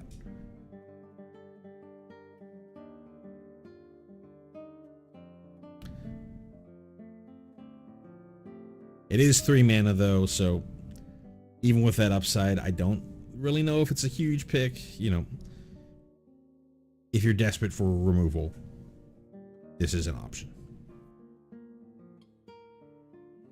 Comforting Counsel is up next for 1 and a green. We have an enchantment at rare that says whenever you gain life, put a growth counter on this enchantment. And as long as there are 5 or more growth counters on this enchantment, creatures you control get +3/+3.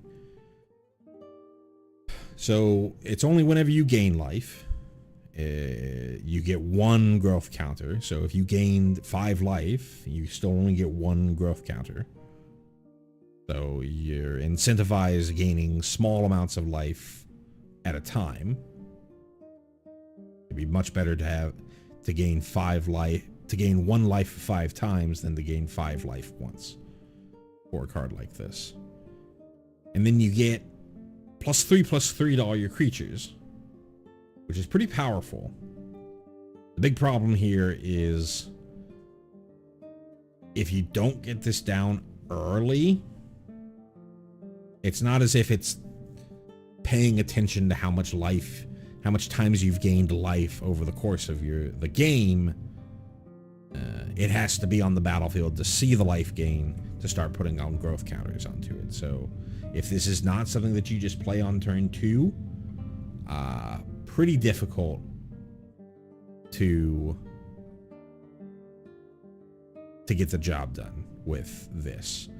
I don't really think that this is going to be enough incentive for, on its own at least, for like your mono white life gain decks, your like a Johnny Pridemate decks that people play, your Soul Sisteries decks that people play. I don't think this is going to be enough for them to want to splash green. You already have the Leyline of Hope or whatever it's called, which does a lot. It's not the exact same, but it's very similar as a way to get a pump on your creatures based off of you gaining life or having a lot of life. And that one just looks at the total amount of life that you have. So even if you cast it later, if you're above that particular threshold, you just immediately get the value instead of having to go up the chain. And because this is 2 mana, it's competing against the actual Ajani's Pridemates and stuff like that. Essence Channeler, Ajani's Pridemates, whatever have you. So are you really wanting to put this into your deck? I don't really know.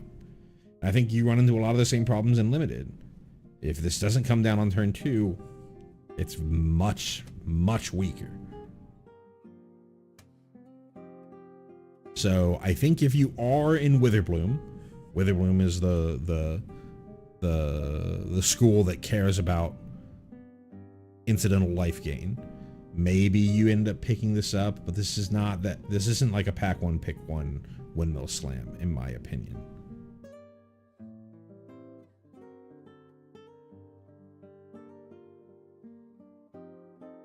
Efflorescence is up next. For 2 and a green, we have an instant at common. Put 2 +1/+1 counters on target creature. And this is our first instance of infusion, which is the Witherbloom mechanic. All infusion is cards with infusion get better if you gained life the turn that you cast the card with infusion.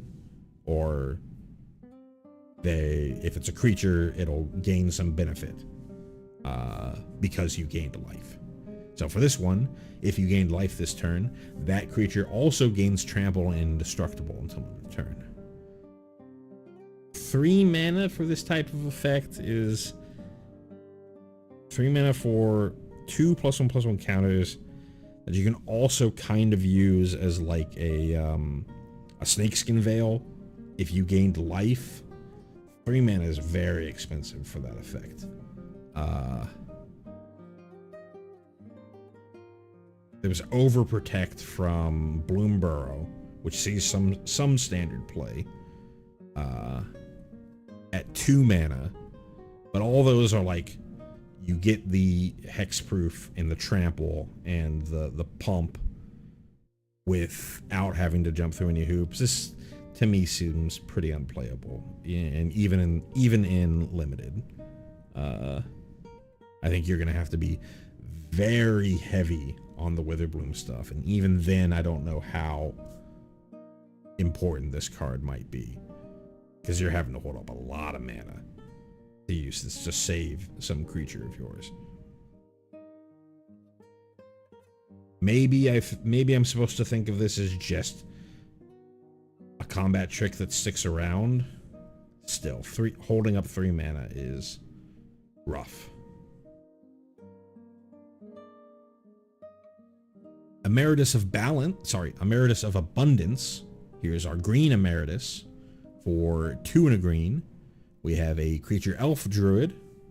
At Mythic, it's a 3/4. So 3 mana, 3/4 with Vigilance and enters prepared. The body is decent. 3 mana for a 3/4. Pretty good stats. Vigilance as well. Pretty good stats. Enters prepared. And then also has, whenever this creature attacks, if you control 8 or more lands, creature becomes prepared. So it has a way to re-prepare itself without any extra help, as long as you meet its requirement. And so what's its signature spell? Another powerful spell. Not the most powerful spell, not in the same class as some of the other things we've seen before, but another very powerful spell from Alpha, the very first Magic set.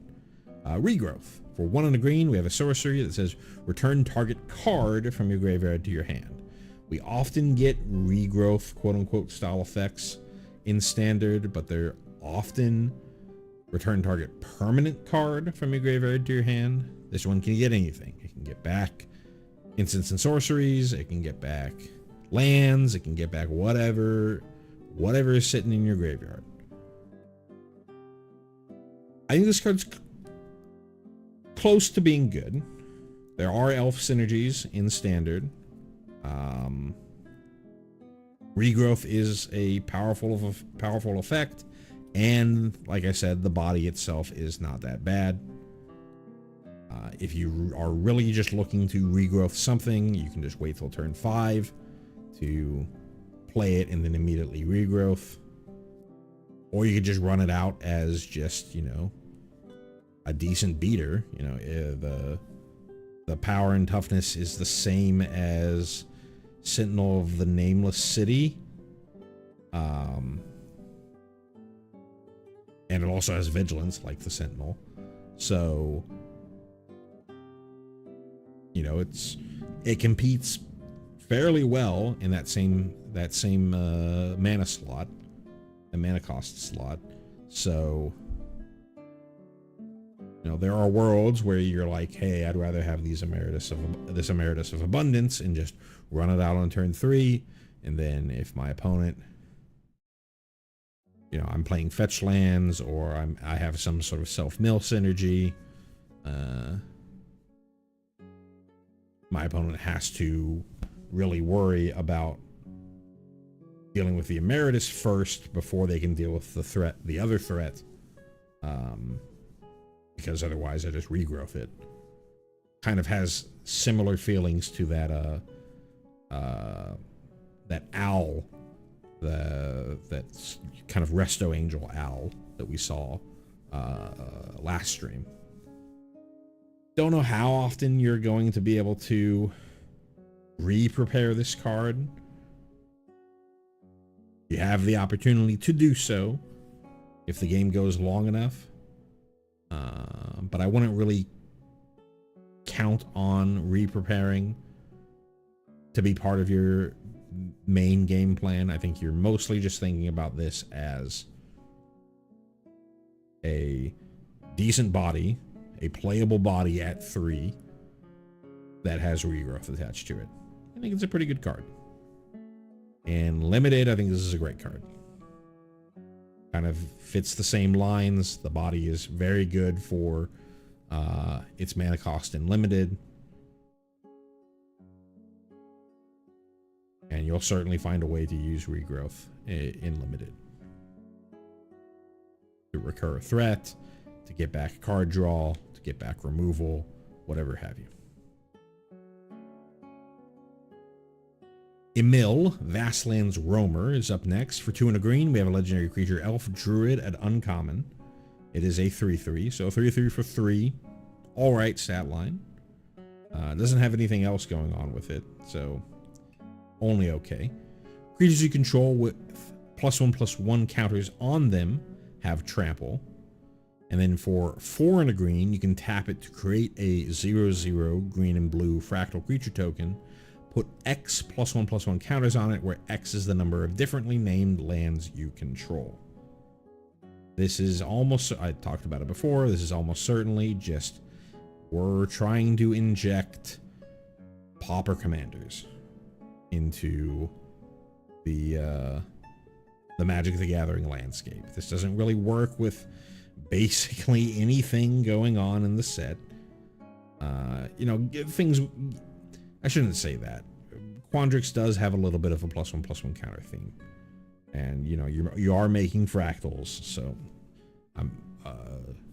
that was too sweeping of a statement. But it itself not having a way to give itself a +1/+1 counter, caring about the number of differently named lands you control, as far as from my skimming over the set, I think this is the only card that cares about stuff like that, in the same way that Micah was the only thing that was like, ooh, I have an artifact sacrifice outlet.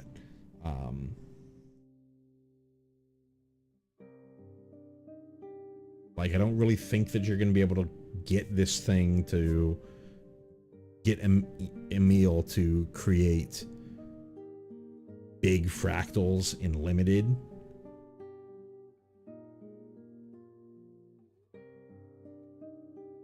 So yeah, I think this is mostly commander slop.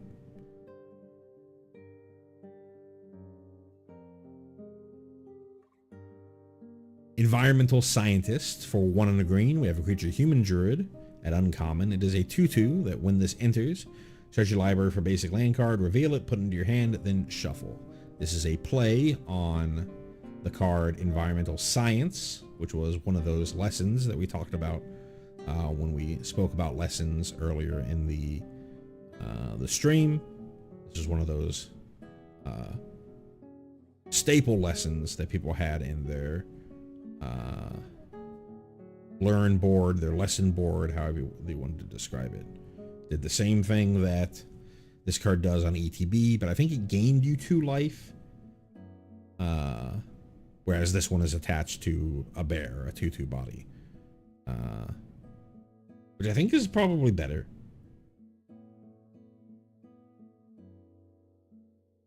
Because it's actually affecting the board.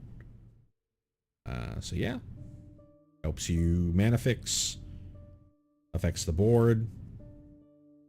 You know, it's not ramp, but perfectly fine. It's basically card draw.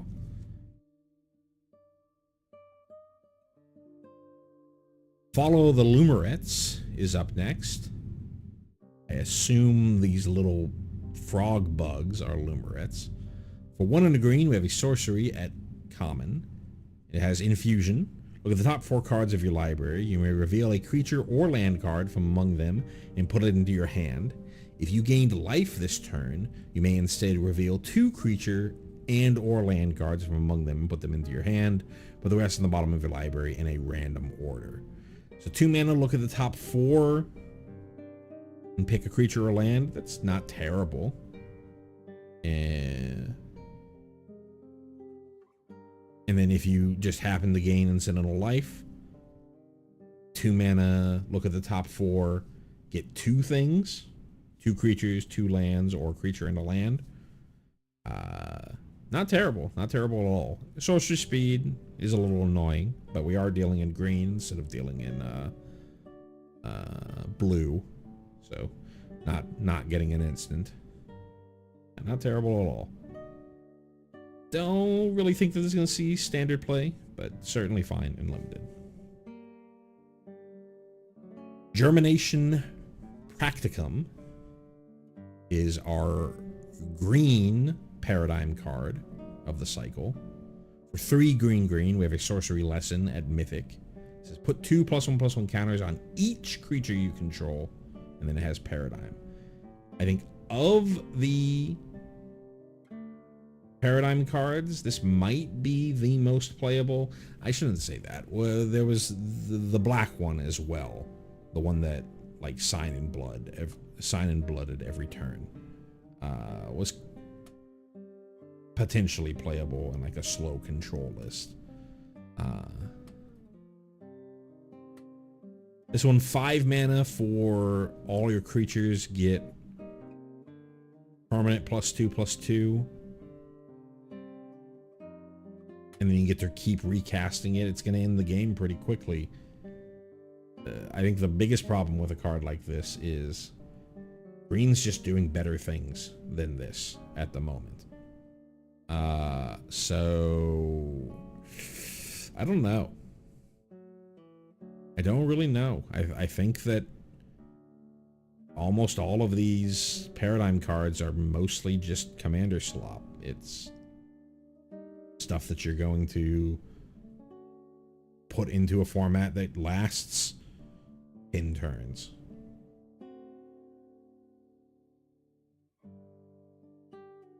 Current standard is just too fast for something like this. Maybe post-rotation, these cards become more viable, but you're still going to be stuck with anything in Foundations for a million years, so even post-rotation, the format's still going to be fairly large. But yeah, I just don't really know too much about these paradigm spells.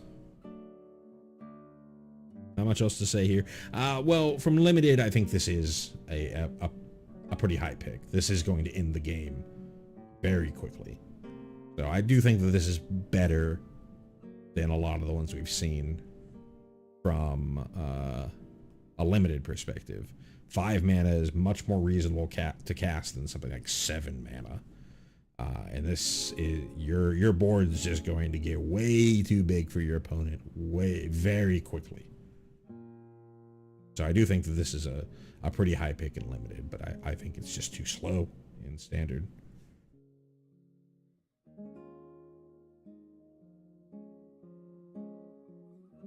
Glorious Decay is up next. For 1 and a green, we have an instant at common. It says choose 1, destroy target artifact, or Glorious Decay deals 4 damage to target creature with flying, or exile target card from a graveyard, draw a card. This type of card is printed in basically every limited format. This one doesn't hit enchantments, it only hits artifacts. But it also has the plummet style effect of dealing damage to a creature with flying, and it also has incidental graveyard hate. Like I said, you'll see this type of card in basically every limited environment. Sometimes they end up seeing play in standard. I think the Heritage Reclamation is the one that currently sees standard play in sideboards, because that's an actual naturalize with also graveyard hate. This not hitting enchantments means that it's probably not going to replace Heritage Reclamation. Hungry Graphalon. 3 and a green for a giraffe. Might be the first giraffe we've seen in Magic. At common, it is a 3/4 with reach and increment. It's fine. It's a curve filler. Increment on a card that already has like 3 power or 4 toughness means that you're not really going to be triggering that increment as often as you would from a lower power and toughness card. So that does mean that the lower power and toughness card doesn't start out as powerful. But I think because you're trading less mana for a creature that will grow up to be as powerful as this thingy, that's where the power comes from something like increment. This is really just a curve filler. Infirmary Healer is up next. For 1 and a green, we have a creature Cat Cleric at uncommon. It is a 2/3, so a 2 mana 2/3, decent body. Enters prepared, and then its signature spell is Stream of Life. For X in a green, we have a sorcery that says target player gains X life.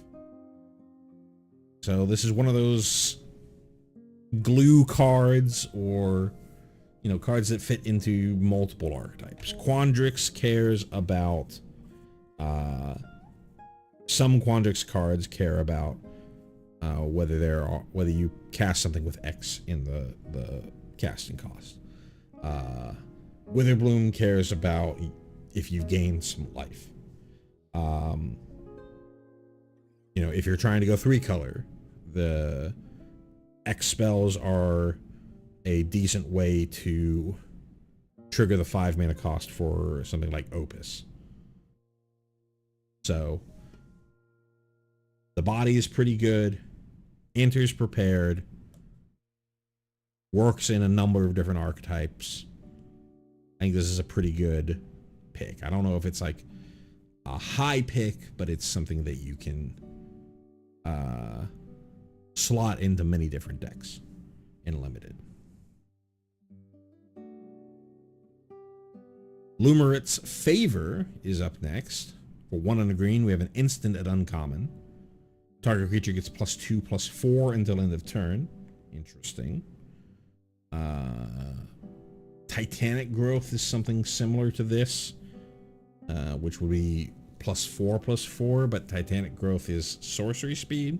This is instant speed. But this also has infusion. Whenever you cast this spell, copy it if you gain life this turn. You may choose new targets for the copy.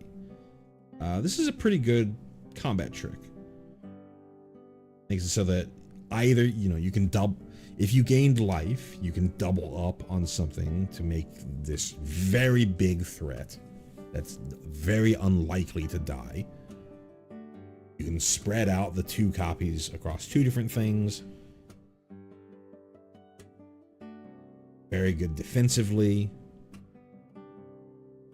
Don't know. It's still ultimately just a combat trick, so I don't know how high I would take something like this, but it's not bad for a combat trick. Mindful Biomancer is up next. For 1 and a green, we have a creature Dryad Druid. Say that 3 times fast. At common, it is a 2/2 with when it enters, you gain 1 life. Nice little glue piece for Witherbloom. And then for 2 and a green, this creature gets +2/+2 until end of turn. Activate only once each turn. Not much to say here. It fits into a Witherbloom deck. If you've got a bunch of infusion stuff, pretty nice curve filler. It has a little bit of extra threat if the game goes later. You can dump your excess mana to turn this into a 4/4. Noxious Newt is up next. For 1 and a green, creature Salamander at common. It's a 1/2 with Death Touch. That's also a mana dork. These cheap green Death Touchers are very, very good. Generally, you see them at 1, but here you're seeing it at 2, but it's also just a mana dork, which often you just get mana dorks at 2. This only taps for green. It doesn't tap for any color. But still, you're combining the cheap Death Toucher, which puts a big stop sign against your opponent. They're going to have to use actual removal on this thing, or be fine with getting rid of some chump attacking with something to try and get you to use your Noxious Newt on it. And then if your opponent is just sitting back, hey, I can tap this for mana. It does mean that you're in this sort of awkward scenario of my Death Toucher that I like to have on defense. I can't really proactively use it on my turn for mana because then it's no longer on defense. So it's much better if you have, instants or flash creatures or things like that, so that you can just hold up your Noxious Newt and then instep or whenever on your opponent's turn, use that green mana after your opponent's gone through their combat. But regardless, I think it's a pretty good card for limited. Oracle's Restoration is up next. For a single green, we have a sorcery at common. It says target creature you control gets +1/+1 until end of turn. You draw a card and gain a life. Overall, the effect is pretty weak. It does trigger your infusion stuff. It is cantrippy. I really would only pick this if I was in Heavy Witherbloom, because the effect, like I said, is pretty weak. But not much else to say here.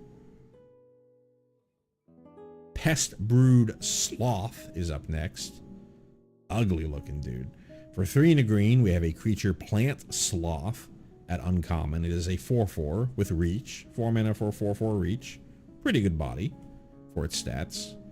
When this creature dies, create 2 1/1 black and green pest creature tokens with whenever this token attacks, you gain 1 life. I think this is the first time that we're seeing pests in Secrets of Strixhaven. Back in the day, in the original Strixhaven, they were creatures that when they died, you gained life. So they were very good on defense because they could just chump block something, and instead of you taking whatever damage it was, you gained 1 life. Here, if you're doing Witherbloom stuff, you're incentivized to attack with your pest creature tokens so that you are more in control of when that life gain happens, which is important for infusion. But it does mean that they are not as good on defense as they used to be.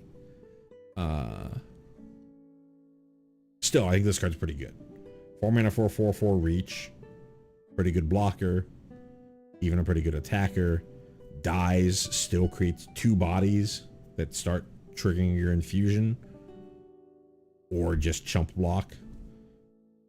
Yeah. Pretty good card for limited. Planner Engineering is up next. For 3 and a green, we have a sorcery at rare. It says sacrifice 2 lands, search your library for 4 basic land cards, put them onto the battlefield tapped, then shuffle. A couple of important things to think about with this card. It's very similar to two Harrows stapled together, but important, it's really 2 Roiling Rebirths stapled together, because the land sacrifice is not an additional cost. So you're not in that scenario where, oh, I cast a Harrow and then my opponent countered the Harrow and then I'm down a land. The spell has to resolve before you are forced to sacrifice your lands. So if your opponent counters this, you're fine. You didn't lose anything there. 4 mana for this effect to get essentially, you can kind of think of this as like a mini scape shift. You're getting 4 landfall triggers is really what you're going for with this, which, you know, there's a whole landfall deck in standard that is pretty powerful. And I think this slots right into that deck. But you can slot right into that deck. Whether or not you have enough space for something like this, or whether you're going to more likely revolve around playing, just keeping your fetch lands and stuff like that. You know, we'll see there. But this can certainly be very powerful if that landfall deck goes this way. You know, your Mightform Harmonizer, even like your Tifa versions. Tifa and the Mossborn Hydra versions of the deck. 4 landfall triggers out of 1 spell. Pretty powerful. In limited, I mean, it is ramp. Trying to think, it's basically getting you to the same spot as like a Circuitous Route would get you to, and I think Circuitous Route was fine in limited. Reach the Horizon, another thing that was fine in Final Fantasy Limited. That one got you towns. This is only basics, so you don't get as good of value off of something like this. And I don't really think that there's landfall at all in this format.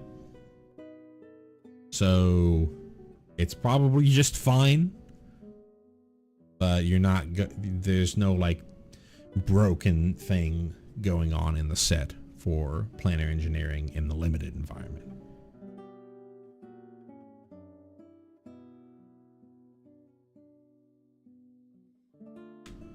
Shopkeeper's Bane is up next. For 2 and a green, we have a Badger Pest at common. It is a 4/2, 3 mana 4/2 with trample. Well, not the worst if you're in an aggressive green deck. And when this creature attacks, you gain 2 life. So another thing that, it being a pest, it's something to trigger your infusion stuff. You know, blocks well, attacks well, triggers infusion. Pretty good curve filler with Shopkeeper's Bane.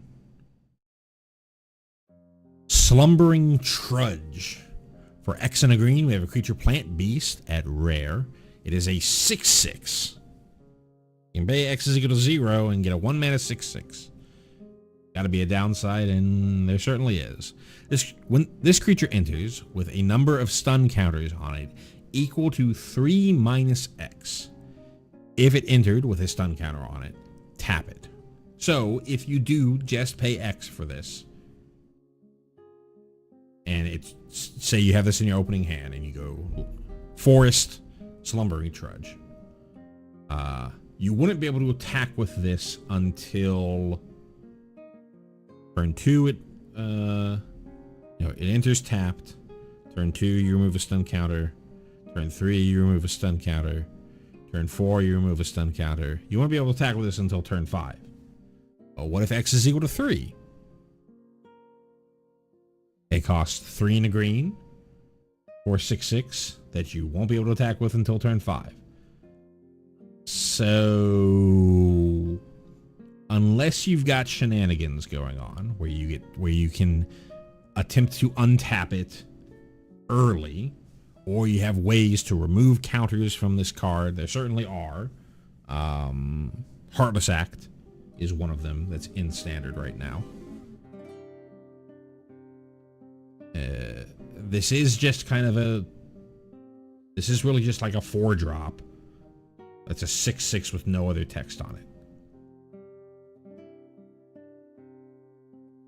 It looks super enticing, but it's not really that good. You're gonna really need to find a way to both you're going to need to find a way to cheat getting the counters on it. Which I don't think that there are that many good ways in Standard outside of Heartless Act. At which point you're still putting a whole extra card into just making it so that this thing can attack a little bit earlier and just get chumped. If it had Trample, maybe we're talking. But just being able to get chumped, yeah, I don't see this seeing much play.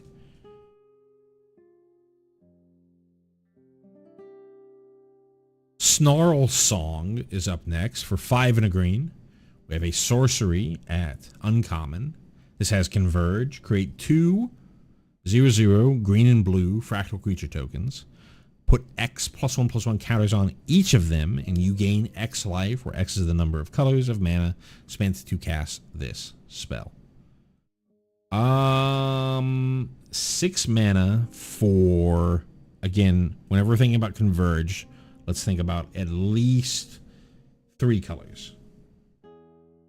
6 mana for 6/6 across 2 bodies and gain 3 life.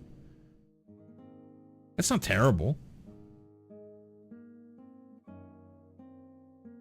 That's actually right about, you know, there's the like the woolly mammoth thingy, or some of the land cyclers from certain sets that have you know, these big green creatures that ETB. They're 6/6s and they gain you a little bit of life. Kind of compares with that, but you do have to be in a deck that can do the Converge thing. If you get to 4, this becomes very good, I think. 8 power and toughness, gain 4 life. And certainly 5 is even better than that. At 2, 6 mana for 4 power and toughness, gain 2. That's not really worth it. I think you have to at least get 3 to be fine playing this card. So if you'll know when you want this in limited. If you're already in Converge stuff and this gets passed to you, you're probably fine picking this up.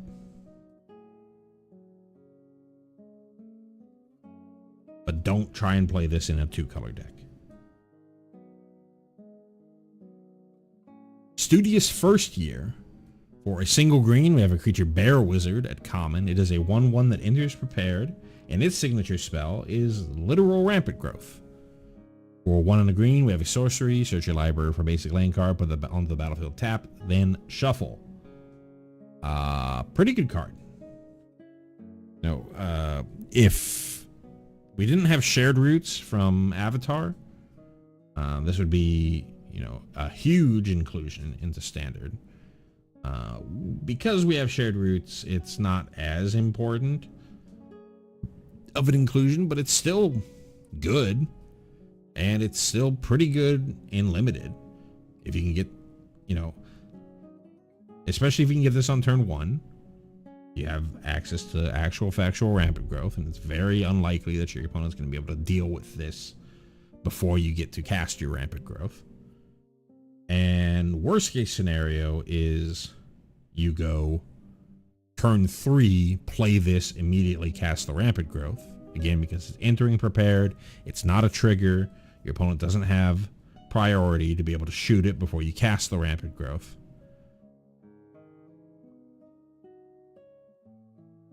Three mana for, you know, ramp is often what you end up paying in a lot of different formats for, you know, limited power level ramp. So, yeah, pretty good card in limited. Potential player in Standard, though given Shared Roots, probably not. Maybe if you know, this does have a body associated with it. So maybe if you have some way to sacrifice this or pump it or do something additional with it, then maybe it gets a little bit of extra value compared to Shared Roots. But yeah, pretty good card. Tenured Concoctor up next. For 4 and a green, we have a creature Troll Druid at common. It is a 4/5 with Vigilance. So 4/5 for 5 with Vigilance. Decent stat line. Whenever this creature becomes the target of a spell or an ability the opponent controls, you may draw a card. Okay. So as a kind of ward-ish. Ward, your opponent draws a card. And then it has Infusion. This creature gets +2/+0 as long as you gained life this turn. So if you've gained life, it is a 6/5 Vigilance. During the turn that you gained life. This doesn't only happen on your turn. If you somehow gain life during your opponent's turn, this would also turn into a 6/5 during that turn as well. Kind of a curve filler, but a pretty good curve filler for your green decks. Not much else to say here. Thorn Fist Striker is up next for 2 and a green. Creature Elf Druid at uncommon. It is a 3/3 for 3 with Ward 1 and Infusion. Creatures you control get +1/+0 and have Trample as long as you gain life this turn. This is pretty good. All creatures, not just it. All creatures get +1/+0 and gain Trample as long as you've gained life this turn. So everything's attacking for 1 more power, and they get Trample. This is a great way to end the game in Limited. It also has Ward, so your opponent's going to have to take extra effort. You're going to have to really want to kill this. It isn't a trigger. The Infusion is not a trigger. It is a static effect that sees if you've gained life this turn, then everything gets +1. Everything on your side gets +1/+0 until end of turn. Right, not until end of turn. This turn. So if this is on the battlefield and you gained life and then your opponent kills it, your other creatures are not going to still have +1/+0 and Trample until end of turn because this is no longer on the battlefield. It's a static effect that gets toggled on when you've gained life. So, important to note there. But still, I think this is pretty good for as a sort of limited overrun-ish effect that's hard to kill from your opponent. Topiary Lecturer is up next. For 2 and a green, we have a creature Elf Druid at uncommon. It is a 1/2 with Increment. So whenever you see 1 power or 1 toughness with Increment, you're probably going to be able to increment it fairly consistently. And it has tap to add an amount of green equal to this creature's power. So if you don't have any other way, if this is not getting any additional power from anything else, nor has any of the increments happened, it's a 3-mana mana dork. That gives you 1 green because it has at least one power. Once you get at least 1 additional power to this becomes pretty good. And if you the further you can go, the more ridiculous this becomes. It's an elf, so this could be a player in Standard if elf decks end up being good enough, because this is going to get you a lot of mana. So yeah, Topiary Lecturer, outside shot in Standard, and probably pretty good in Limited.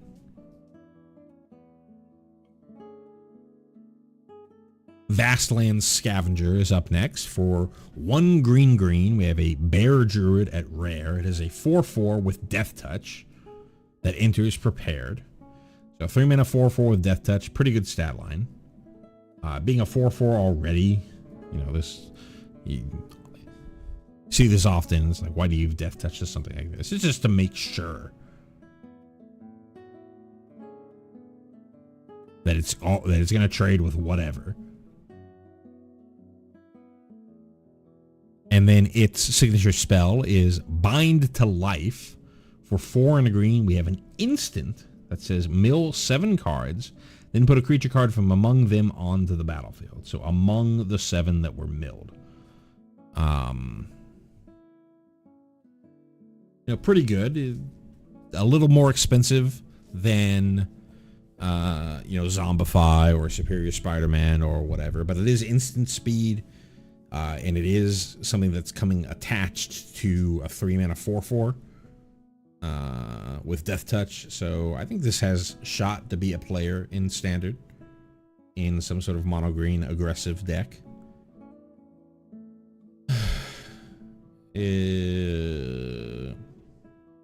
It's competing against Sentinel the Nameless City. It's competing against the Green Emeritus that we've already seen. But it certainly has a shot.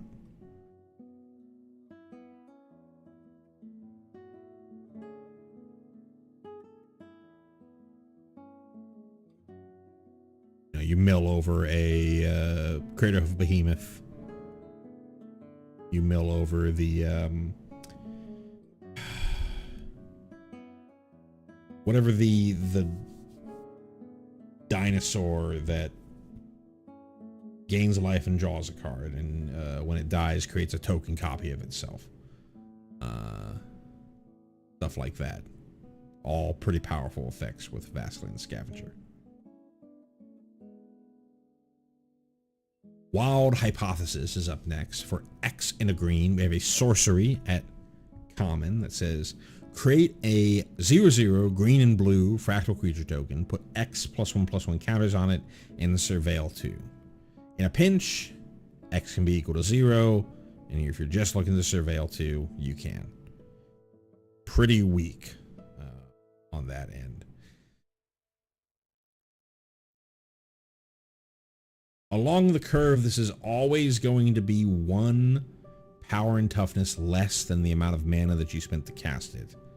Is adding Surveil 2 enough to make up for that difference? I don't really know. I think probably not. 2 mana for a 1/1 Surveil 2, you're not very excited about. 3 mana for a Grey Ogre that surveils 2. Again, Grey Ogres have, 3 mana 2/2s have been out of style for decades now. 4 mana for a 3/3. 4 mana 3/3 flyers are even already only sometimes playable. So yeah, I think it's certainly something, it's going to trigger your Quandrix stuff that care about X spells. It helps you go along the path with increment so that you can always try and make the total mana cost that you spent to cast this high enough so that you trigger those increments on your other creatures. It's a sorcery, so it's going to work with Opus if you happen to have Opus cards in your deck. But overall, it's a pretty disappointing card. Not something you're super excited to put into your deck. Wild Growth Archaic is up next. It's a very similar casting cost to the red one that we saw earlier. So for 2/green hybrid twice. Easiest way. Hard to think about just hearing. So it's a card that either costs 4 generic mana, 2 and a green, or green. So its total casting cost can either be 2 mana, 3 mana, or 4 mana. It's a creature avatar at rare. It has trample and reach, just like the other one. This one's a 0/0 though, whereas the other one started out as a 2/2. And it has converge of entering with a +1/+1 counter on it for each color of mana spent to cast it. So if you cast it for green, it is a 1/1 trample reach. Pretty weak. And again, just like with the other one, your cutoff points are wanting to be odd numbers of colors. unlike with the red one, you can't actually get full 5 color here because the highest amount of mana that you can spend to cast this is 4. So this is really either going to exist in a mono green deck or a 3 color deck. You don't really want to put this into a 2 color deck. In a 3 color deck, this is a 3 mana 3/3 trample reach, which is a pretty good body. In mono green, this is a 2 mana 1/1 trample reach. Not that good of a body. But we haven't read the last part. Whenever you cast a creature spell, that creature enters with X additional +1/+1 counters on it, where X is the number of colors of mana spent to cast it. There are a lot of cards that have similar text to this. Well, I guess they don't actually have similar text to this. They're more like hardened scales style effects. This is every creature that you play is at least 1 power and toughness greater than it normally would have been. It's as if your creatures all had Riot. It's, you know, if Wild Growth Archaic was on the battlefield, all your creatures have Riot, but you chose to put a +1/+1 counter on them instead of let them have haste.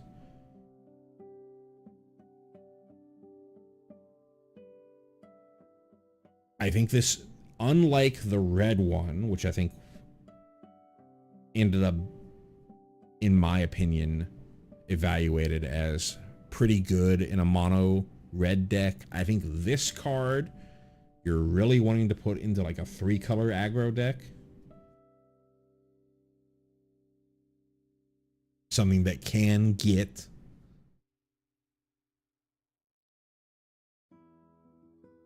put 3 different colors consistently into your spells, at least 3 different colors consistently into your spells. Because then all your creatures get really big if you have these on here. Also important to note, just like with the other one that we saw that was in red, this is not legendary, so you can have multiple of them on the battlefield, and they're all going to let that creature have at least 1 additional counter coming down on it. I shouldn't say at least, because, you know, you could build a bad deck where you put this card in a deck that only has colorless mana. And then it wouldn't do anything. You're not going to do that because you understand how cards work and how Magic the Gathering works. But I do feel like I am compelled to say that if you have a colorless creature and only colorless mana sources, this does nothing to it. But no one's going to do that. No one's going to deliberately build a deck for this, to do that.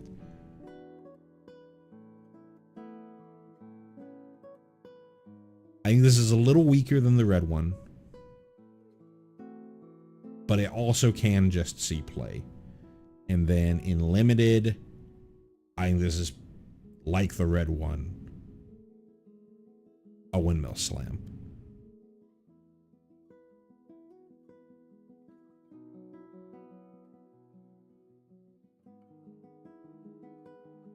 Zamone's Experiment is up next. For 3 and a green, we have a sorcery at uncommon. Look at the top 5 cards of your library. You may reveal up to 2 creature and or land cards from among them. Then put the rest on the bottom of your library in a random order. Put all land cards revealed this way onto the battlefield tapped, and put all creature cards revealed this way into your hand. 4 mana for this effect. 4 mana for potentially draw 2 and maybe ramp 2.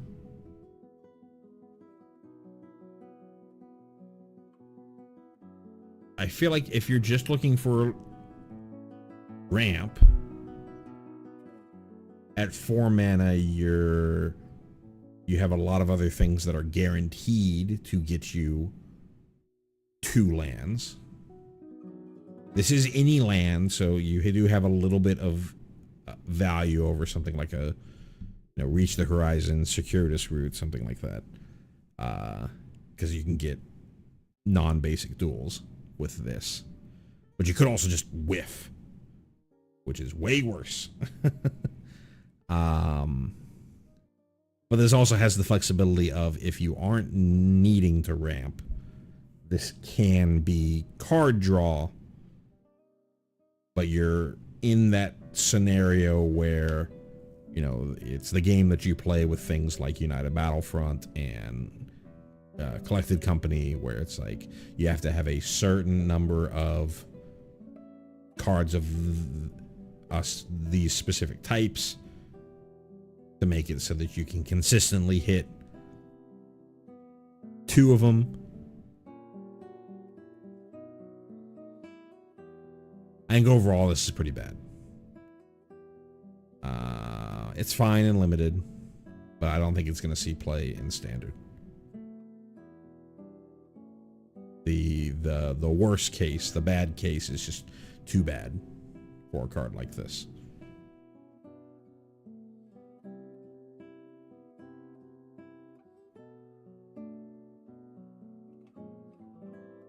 Whew.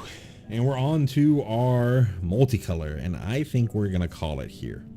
We're already at 3 hours. We're only at number 170, and there are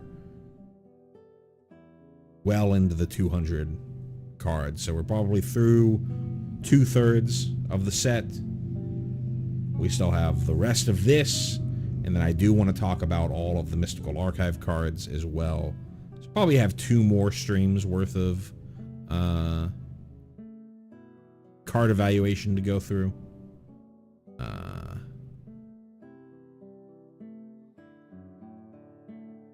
So yeah, thank you so much for everybody who's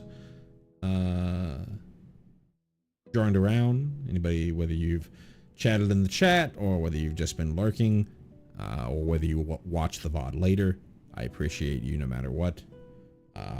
I'm not doing this for anything other than myself.